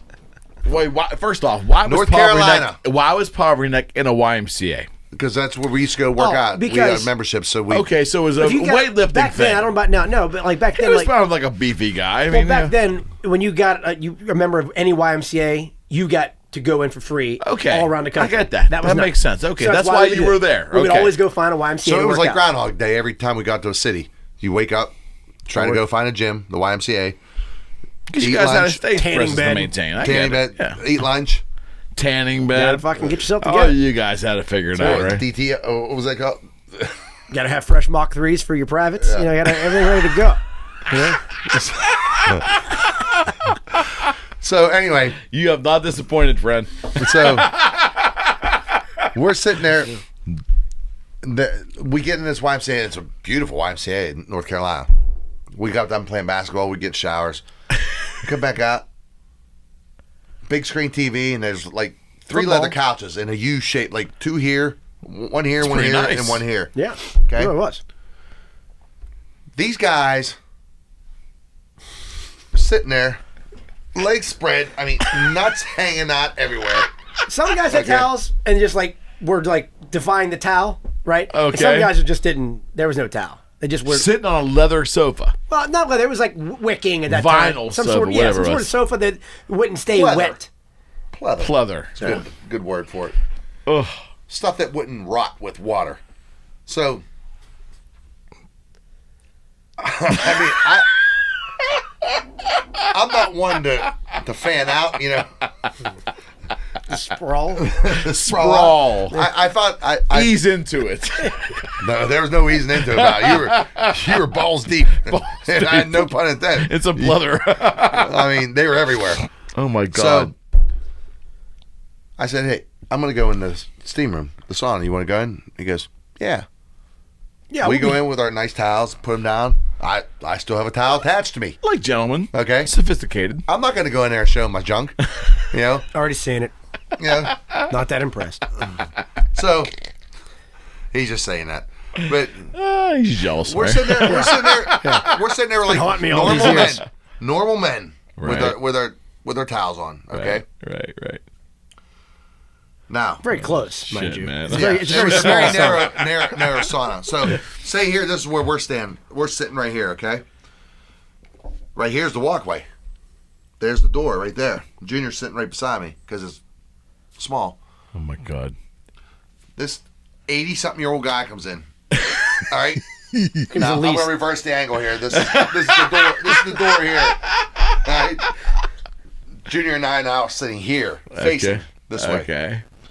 This cat comes in, towel around his waist. Very nice. I like it. You know,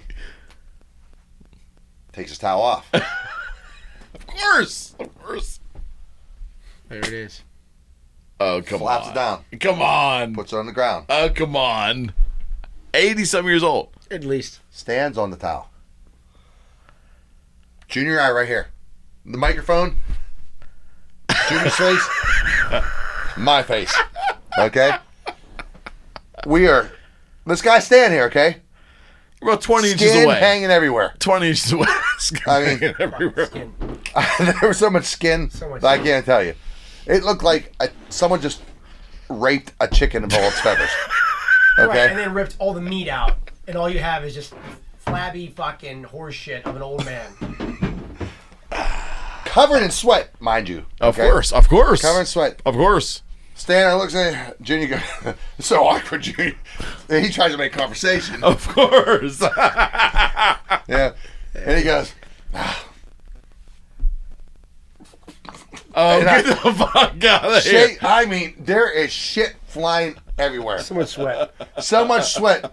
Like, if you were to put a slow motion Oh, camera come on, on, man. Like, it would've He's been like, 80 look. years old? Oh, every he bit of was, it. He was fucking incredibly old. We don't have an exact number. Anyhow, he did all this for a good solid 1 minute, right? A lot of fucking action, just going at it.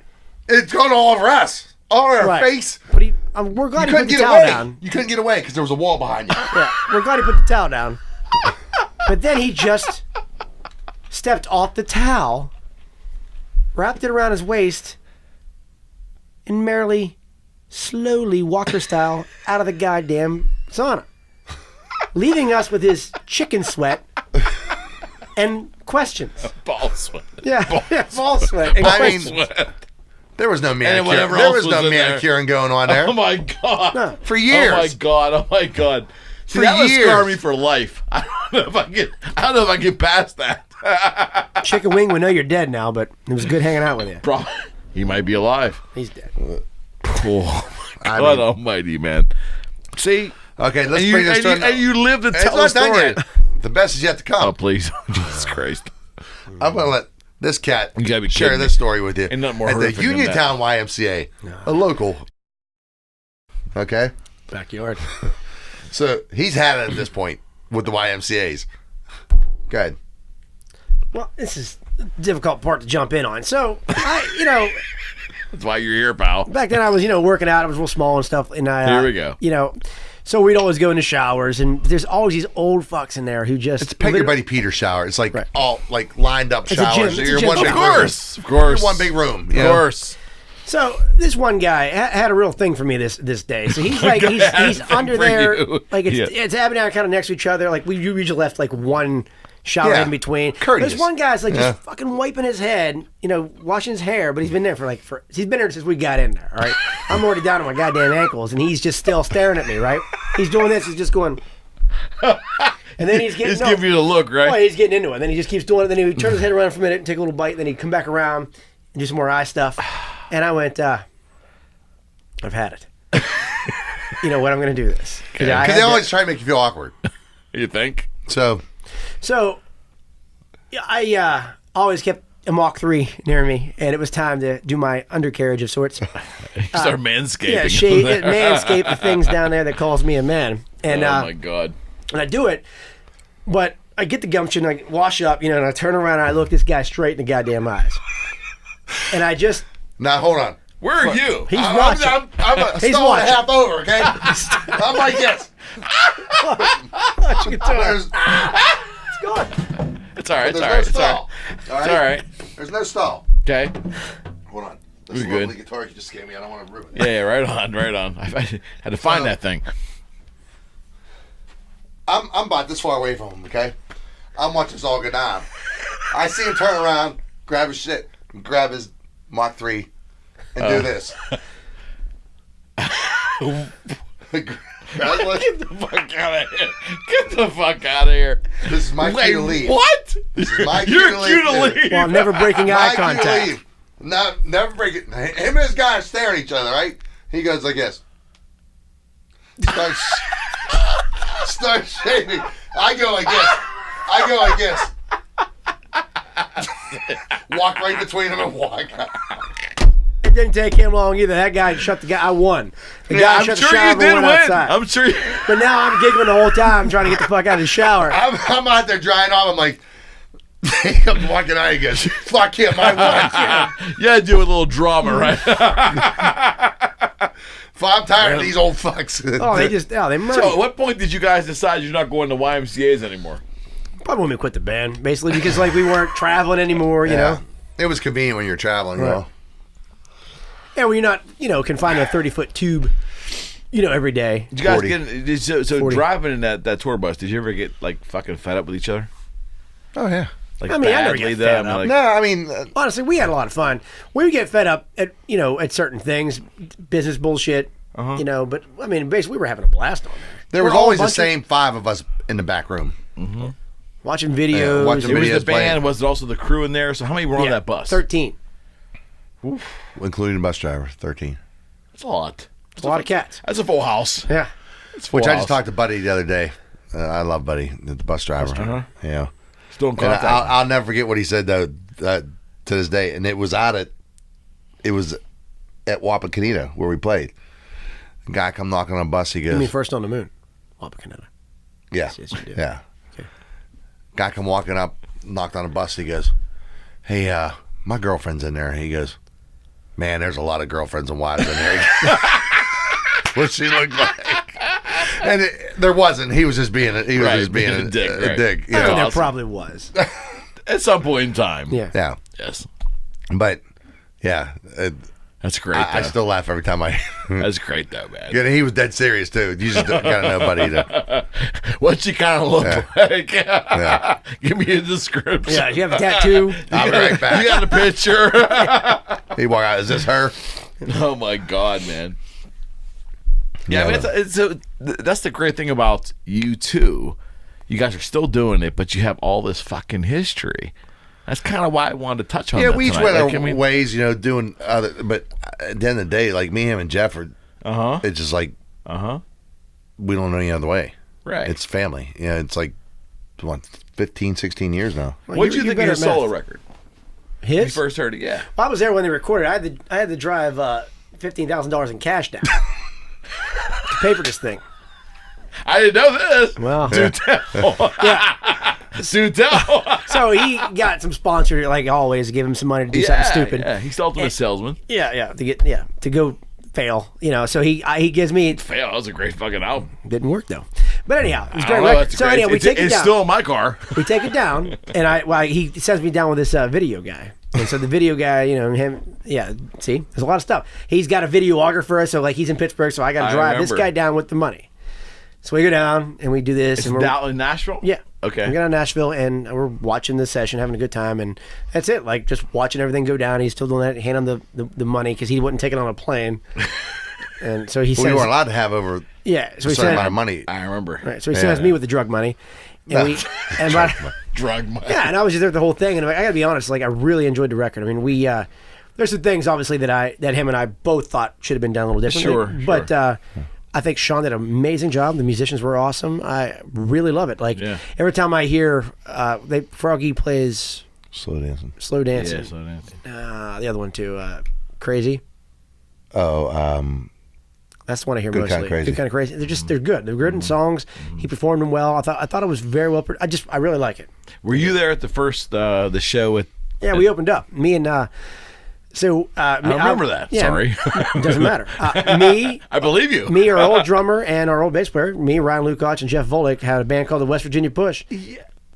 When I went to Soundstage in Nashville to practice and all that, put the show together and everything. Yeah. And so I was I didn't go through the motions or anything. I just sang songs and didn't go. You told me you walked in there with like sweatpants on or something the first time you walked in there, right? And so when I come out and did the show, they're like, where did this guy come from? That's exactly. That was the whole talk on the bus ride home. Yeah. Like, where the hell was this guy at? Yeah. Yeah. But you don't do that. Like I wouldn't do that.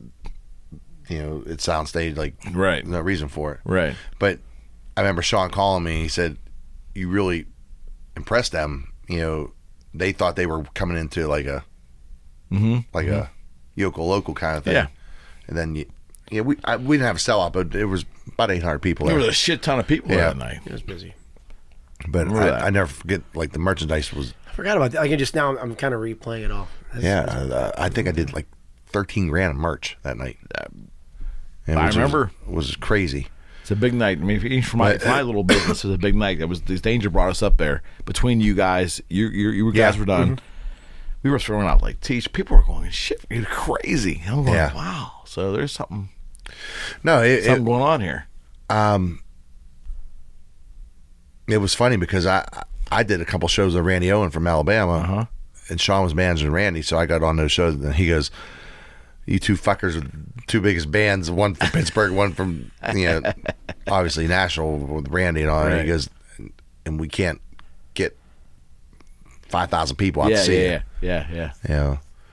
It's just weird, The whole business is weird, though. Already branded. There was no room for me to be a solo artist. It's a shame, though.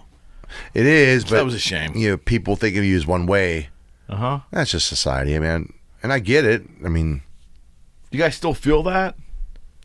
Do you feel? Let me ask you a question. This is kind of a deep question, but do you feel haunted in any way by Povertyneck? No, I think the only haunting that I'm familiar with is the haunt I give myself for it, because people generally just want. They don't know they want you to do well. They just want you to do well, though. And right. when you're not doing it, they just ask you, why are you not doing it like that? And then they want to revert to the only question the only reason they can think of is because, well, when that was the way in, right? That was the way, the Povertyneck Hillbilly thing. But it's like, I mean, you just kind of stop, and that's not the right answer. That's kind of thing of the holding accountability. That's not the right answer. You just, it was hard work, and you decided not to do it anymore, right? Yeah. It's like, if you'd have kept grinding, who knows? I'm just saying, like, I don't think one label for anybody is correct. I think it's bullshit. I mean, I gave him my best. Right. Well, your best would still be doing your best, right? That's just all. But like, you kind of, it's a bitch. It's a bitch, and you didn't do it, and it's a bitch, and I'm not doing it because I'm trying, but I'm not doing well at it, right? And it's just very difficult. It's always easier, or not. Maybe not easier, but always it feels better to do it with other people, right? It's nice to share it with, and when it's just you out there, you guys have something. Well, no, I think what it was reverting back to it. You have it. You too. It's a comfort thing. It's like One odd thing for me when going solo, it was just me. You know what I mean? You look comfortable though. Yeah, but there was bandmates up there, but you didn't know those guys. Well, I knew they were them, great, but I mean, like it wasn't your guys. It was I knew what he could do, what he was going to do before he did it. Do you know what I mean? Yeah. Same with Jeff. I knew what he was going to do before he did it. Right. I knew where he was going to walk to. I knew what it was different. Interesting. So when we got back together, it all came right back. So. Do you believe there's still a market for Povertyneck songs? Because I do. I believe there's a market to play to those fans. Correct. That's what I'm getting at. But the Povertyneck name would have to be involved. For that light bulb to click, oh my God, that's Povertyneck. And what is the obstacle to that? The guy that owns it. Yeah, he owns the name. I offered to buy it for $20,000. Turned me down. Is that I had a guy that was going to give me the money to buy it. Is that an insurmountable obstacle as you view it today? Well, yeah, because seems as such. It does. It seems like it is. Yeah, because people want to think of you. They don't want to think of Randy Owen. They want to think of Alabama. Exactly. And think about it. How many years has it been since we haven't broke up? So it's like, and we've not had contact. So, like the longer you don't talk to somebody, you just keep thinking there's more bullshit, but there's no bullshit. There's no assuming of that. The bullshit, you're making assumptions. Right, that's what we always do. Like, but the bullshit was then. Why do we have to have bullshit now? Right. Like, how we view the past is not how we view the present. And it was 4 years. So let's make a future. In our shows now, that's probably the most people connect with us is when we play. It's true. Hillbilly State of Mind. Like, out of all songs right now, I would say Hillbilly State of Mind probably hits the hardest. Like, people that people connect with it the most. I get it. One Night in New Orleans, of course, Mr. Right Now. Well, don't forget about Everybody. Yeah, Everybody. That's our hit. The Backstreet Boys. I like that. I like that version. It does work. I get it. So I want to say for the record, so just so both of you know, at any point in time from today onwards, as long as this little thing is still a thing, anytime you guys want to do any kind of thing, whether it's Povertyneck related, or if you want a Povertyneck reunion, or a whatever happens in any capacity, I would like this to be the place it fucking happens right here. You have complete access to the studio, the show, the push, whatever you want to do, and the capacity you want to do it. Chris, if you're listening, or if you're not listening, doesn't matter. Whatever happens, I'd love for it to be here. This is your home, so whatever you want to do in the capacity you want to do it, you have an open door policy here to do it. Yeah, and just so everybody, Thank you. That's very kind of you. No, that's true. I would be honored to have that happen because you're part of my history. And too. I think we need to say this. I think you and I need to say it's just because this wasn't a rip down on anybody in the band. No, and there wasn't any of that happening. This is even-handed tonight. We're talking about events that happened that, a lot of people didn't know about the Sony thing. Correct. But it also just goes to show you how big of a part that Chris was and still is in our life. I think that music needs to be revisited at some point. In my opinion, I can't do that. You guys got to decide on that, but this would be the place to do it. I really honestly believe that this would be the place to do it. And you guys are not escaping tonight unless we get some music from you. So we're a couple beers in. Can't wait. I know one thing. Junior is definitely acclimated to drinking when and playing. So there's no issue there. I've been known to do it. Yes, you have. So I gotta get a couple tunes lined up over there, huh? Look how even-handed he's been, busy, man. Guy. Really, 3 maybe. Well, I didn't get Fiji. That's why I'm not drinking this garbage. Wait. No, I'm only the best, kidding. man. I'm kidding. But I'm not. a whole Can I do one more of these? That's weak. There you go, pal. Thank you. Yep. He's nursing one over there, so he's Ladies and gentlemen, Abby and Junior. Well, this is that song that he asked me to come up with something for. Yeah. We got together. I can't remember how it starts anyhow. Hanging out a lazy lizard. That's not it. That's it.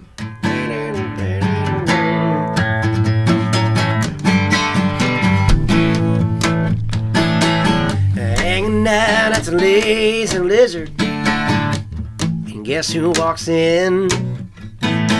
The same guys from back in high school I got in trouble with.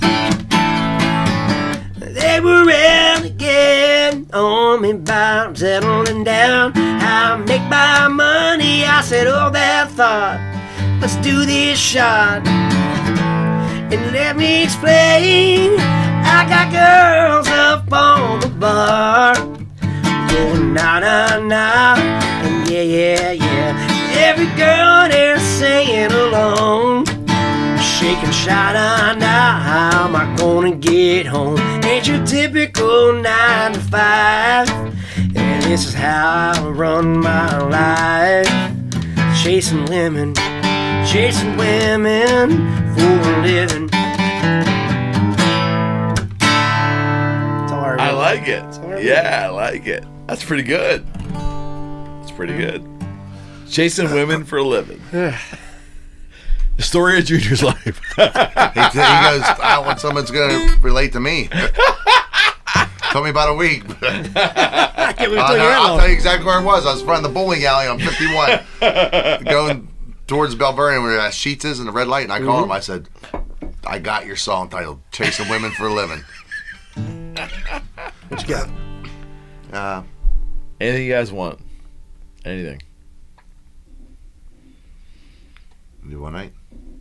Okay. You want to be the cool guy on the guitar? No, you can be the cool guy. I'll be the guy. I'll be the backer guy. That's right. I gotta do this now. Shit. Whatever you want, man.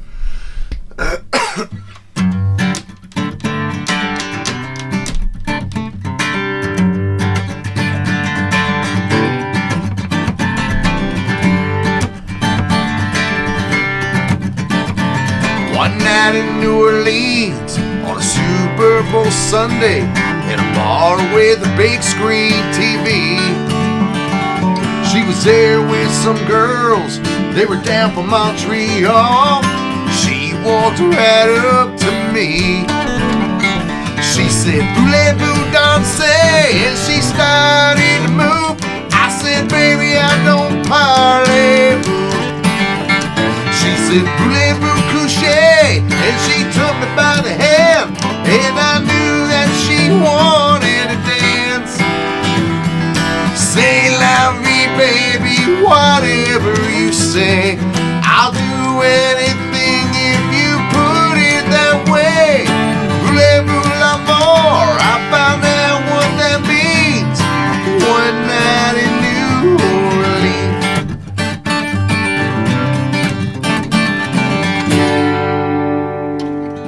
You didn't tell me you were just gonna fucking stop there. That was good. Oh, damn it. We'll just do snippets. Well, you could have. Okay. Snippets are good. Snippets are fine. Yeah, whatever you want. Snippets are fine. And you have the floor. Whatever you capo want. in here? I don't. I'm sorry. You're a boogie street. Everything's out of tune. Always.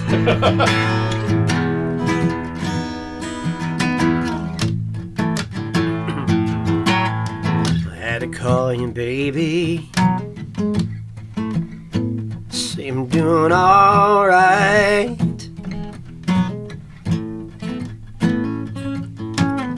It's raining here in Dallas.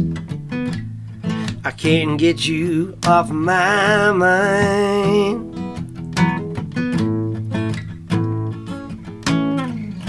Three more days till I'm at your door. Kiss me, baby, and pull me down to the floor every time it rains. I won't let you down. Every time it rains, I come unwound.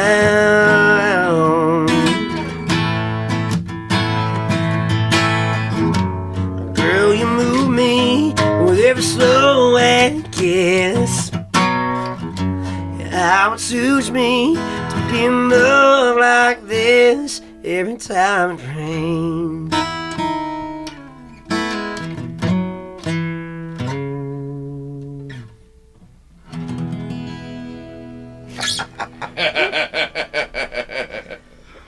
Nice accompaniment there. Yeah, you like it? I just come in, Dan. Oh shit.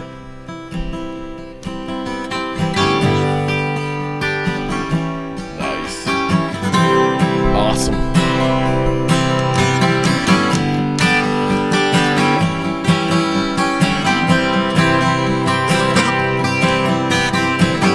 We were young, thought we were cool. 17, still in high school. We spent our summers at the parking pool, showing off on that high dive. Friday night football games, then we partied down at Cherry Lane. Man, we scattered when those cops came, like we were running for our lives. The radio played, take the money and run. I fly down the road like I was shot from a gun. Just a boy who couldn't wait to be a man. I remember a girl with long blonde hair.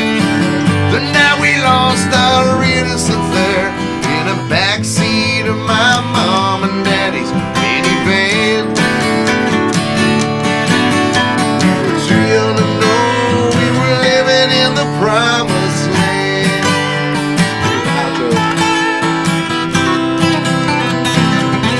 The promised land.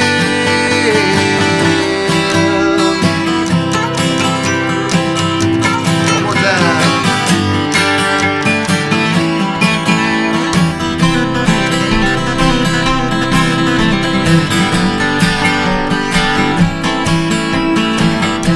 Oh,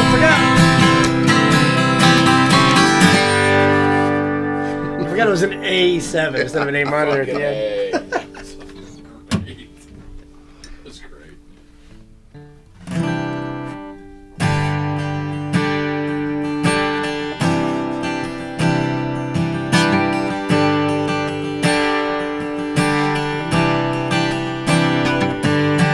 Darling, I just gotta tell you something. Lately I ain't said to you enough. It's hard when the world just keeps on coming to keep our spirits up. You got something that keeps me believing there ain't nothing we can make it through. I knew I was jumping with both feet in when I said I do.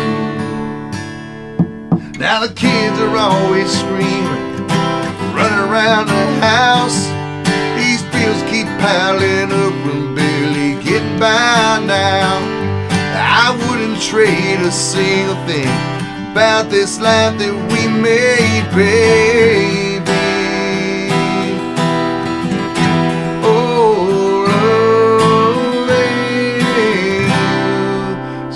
Kind of crazy.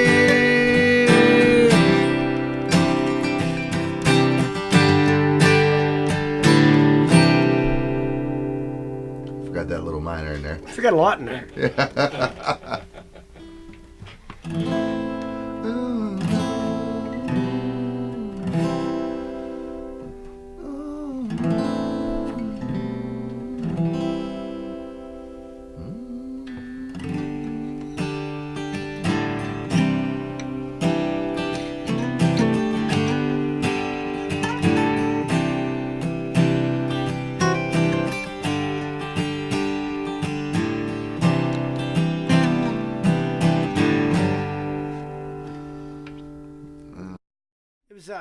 This is on the radio about as much as THW was.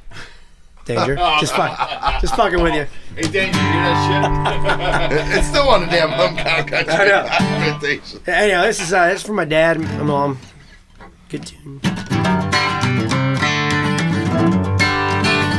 I like to sing like Merle Haggard, dance like Fred Astaire, have Bill Gates' money and Elvis Presley's hair. But of all the people in this world that I could be, the one I'd pick would be me. Cause I'm who she loves, I'm the one that she holds tight. Yeah, I'm the one she sleeps with at night. Of all the people in this world that I could be, the one I'd pick would be me. I like to have the style of Humphrey Bogart, arms out Schwarzenegger. You look like Roy Rogers. I have a horse named Trigger. But of all the people in this world that I could be, the one I'd pick would be me. Yeah.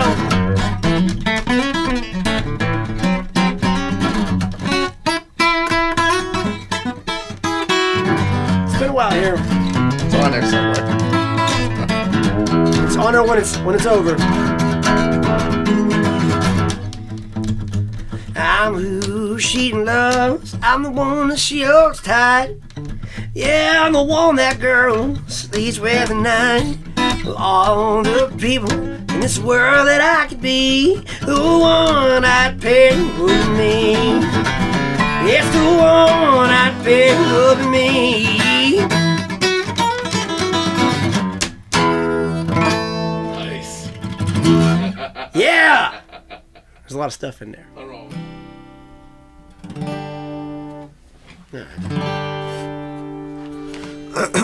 Well, it's been a hard year since you went away. No matter what I did or said, I couldn't make you stay. It's the early part of the neck. I'm gonna be strong, gonna hold on, gonna get on with my life.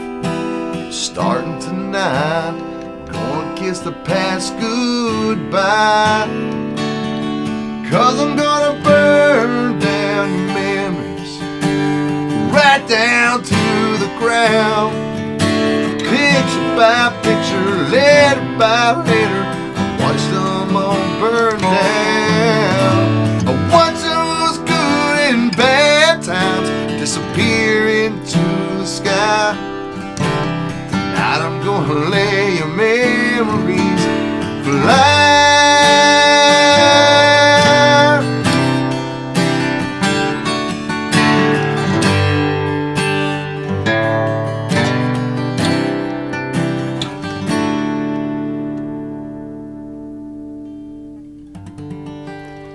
That's good.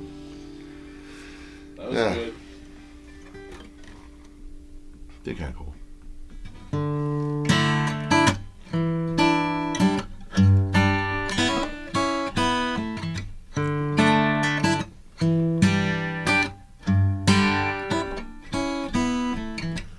Never expected for it to feel like this. 'Cause first dates, they usually don't. I felt connected from the moment you walked in. It's like you're someone I've always known. I can sit here and talk to you all night long. You're so easy going, conversations flowing. Something's growing here in this heart of mine.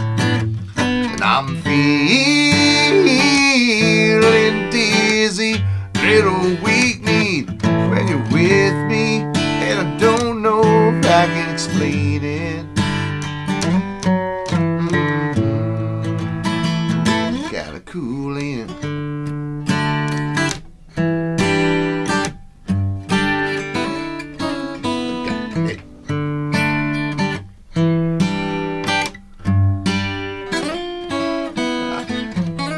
I gotta learn something.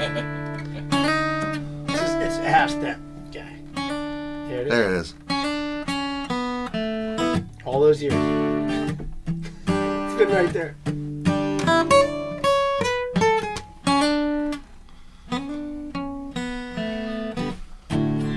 Yep. There it is. Yeah, there it is. The only little trick I pulled that most guitar players wouldn't do because they're good. This part.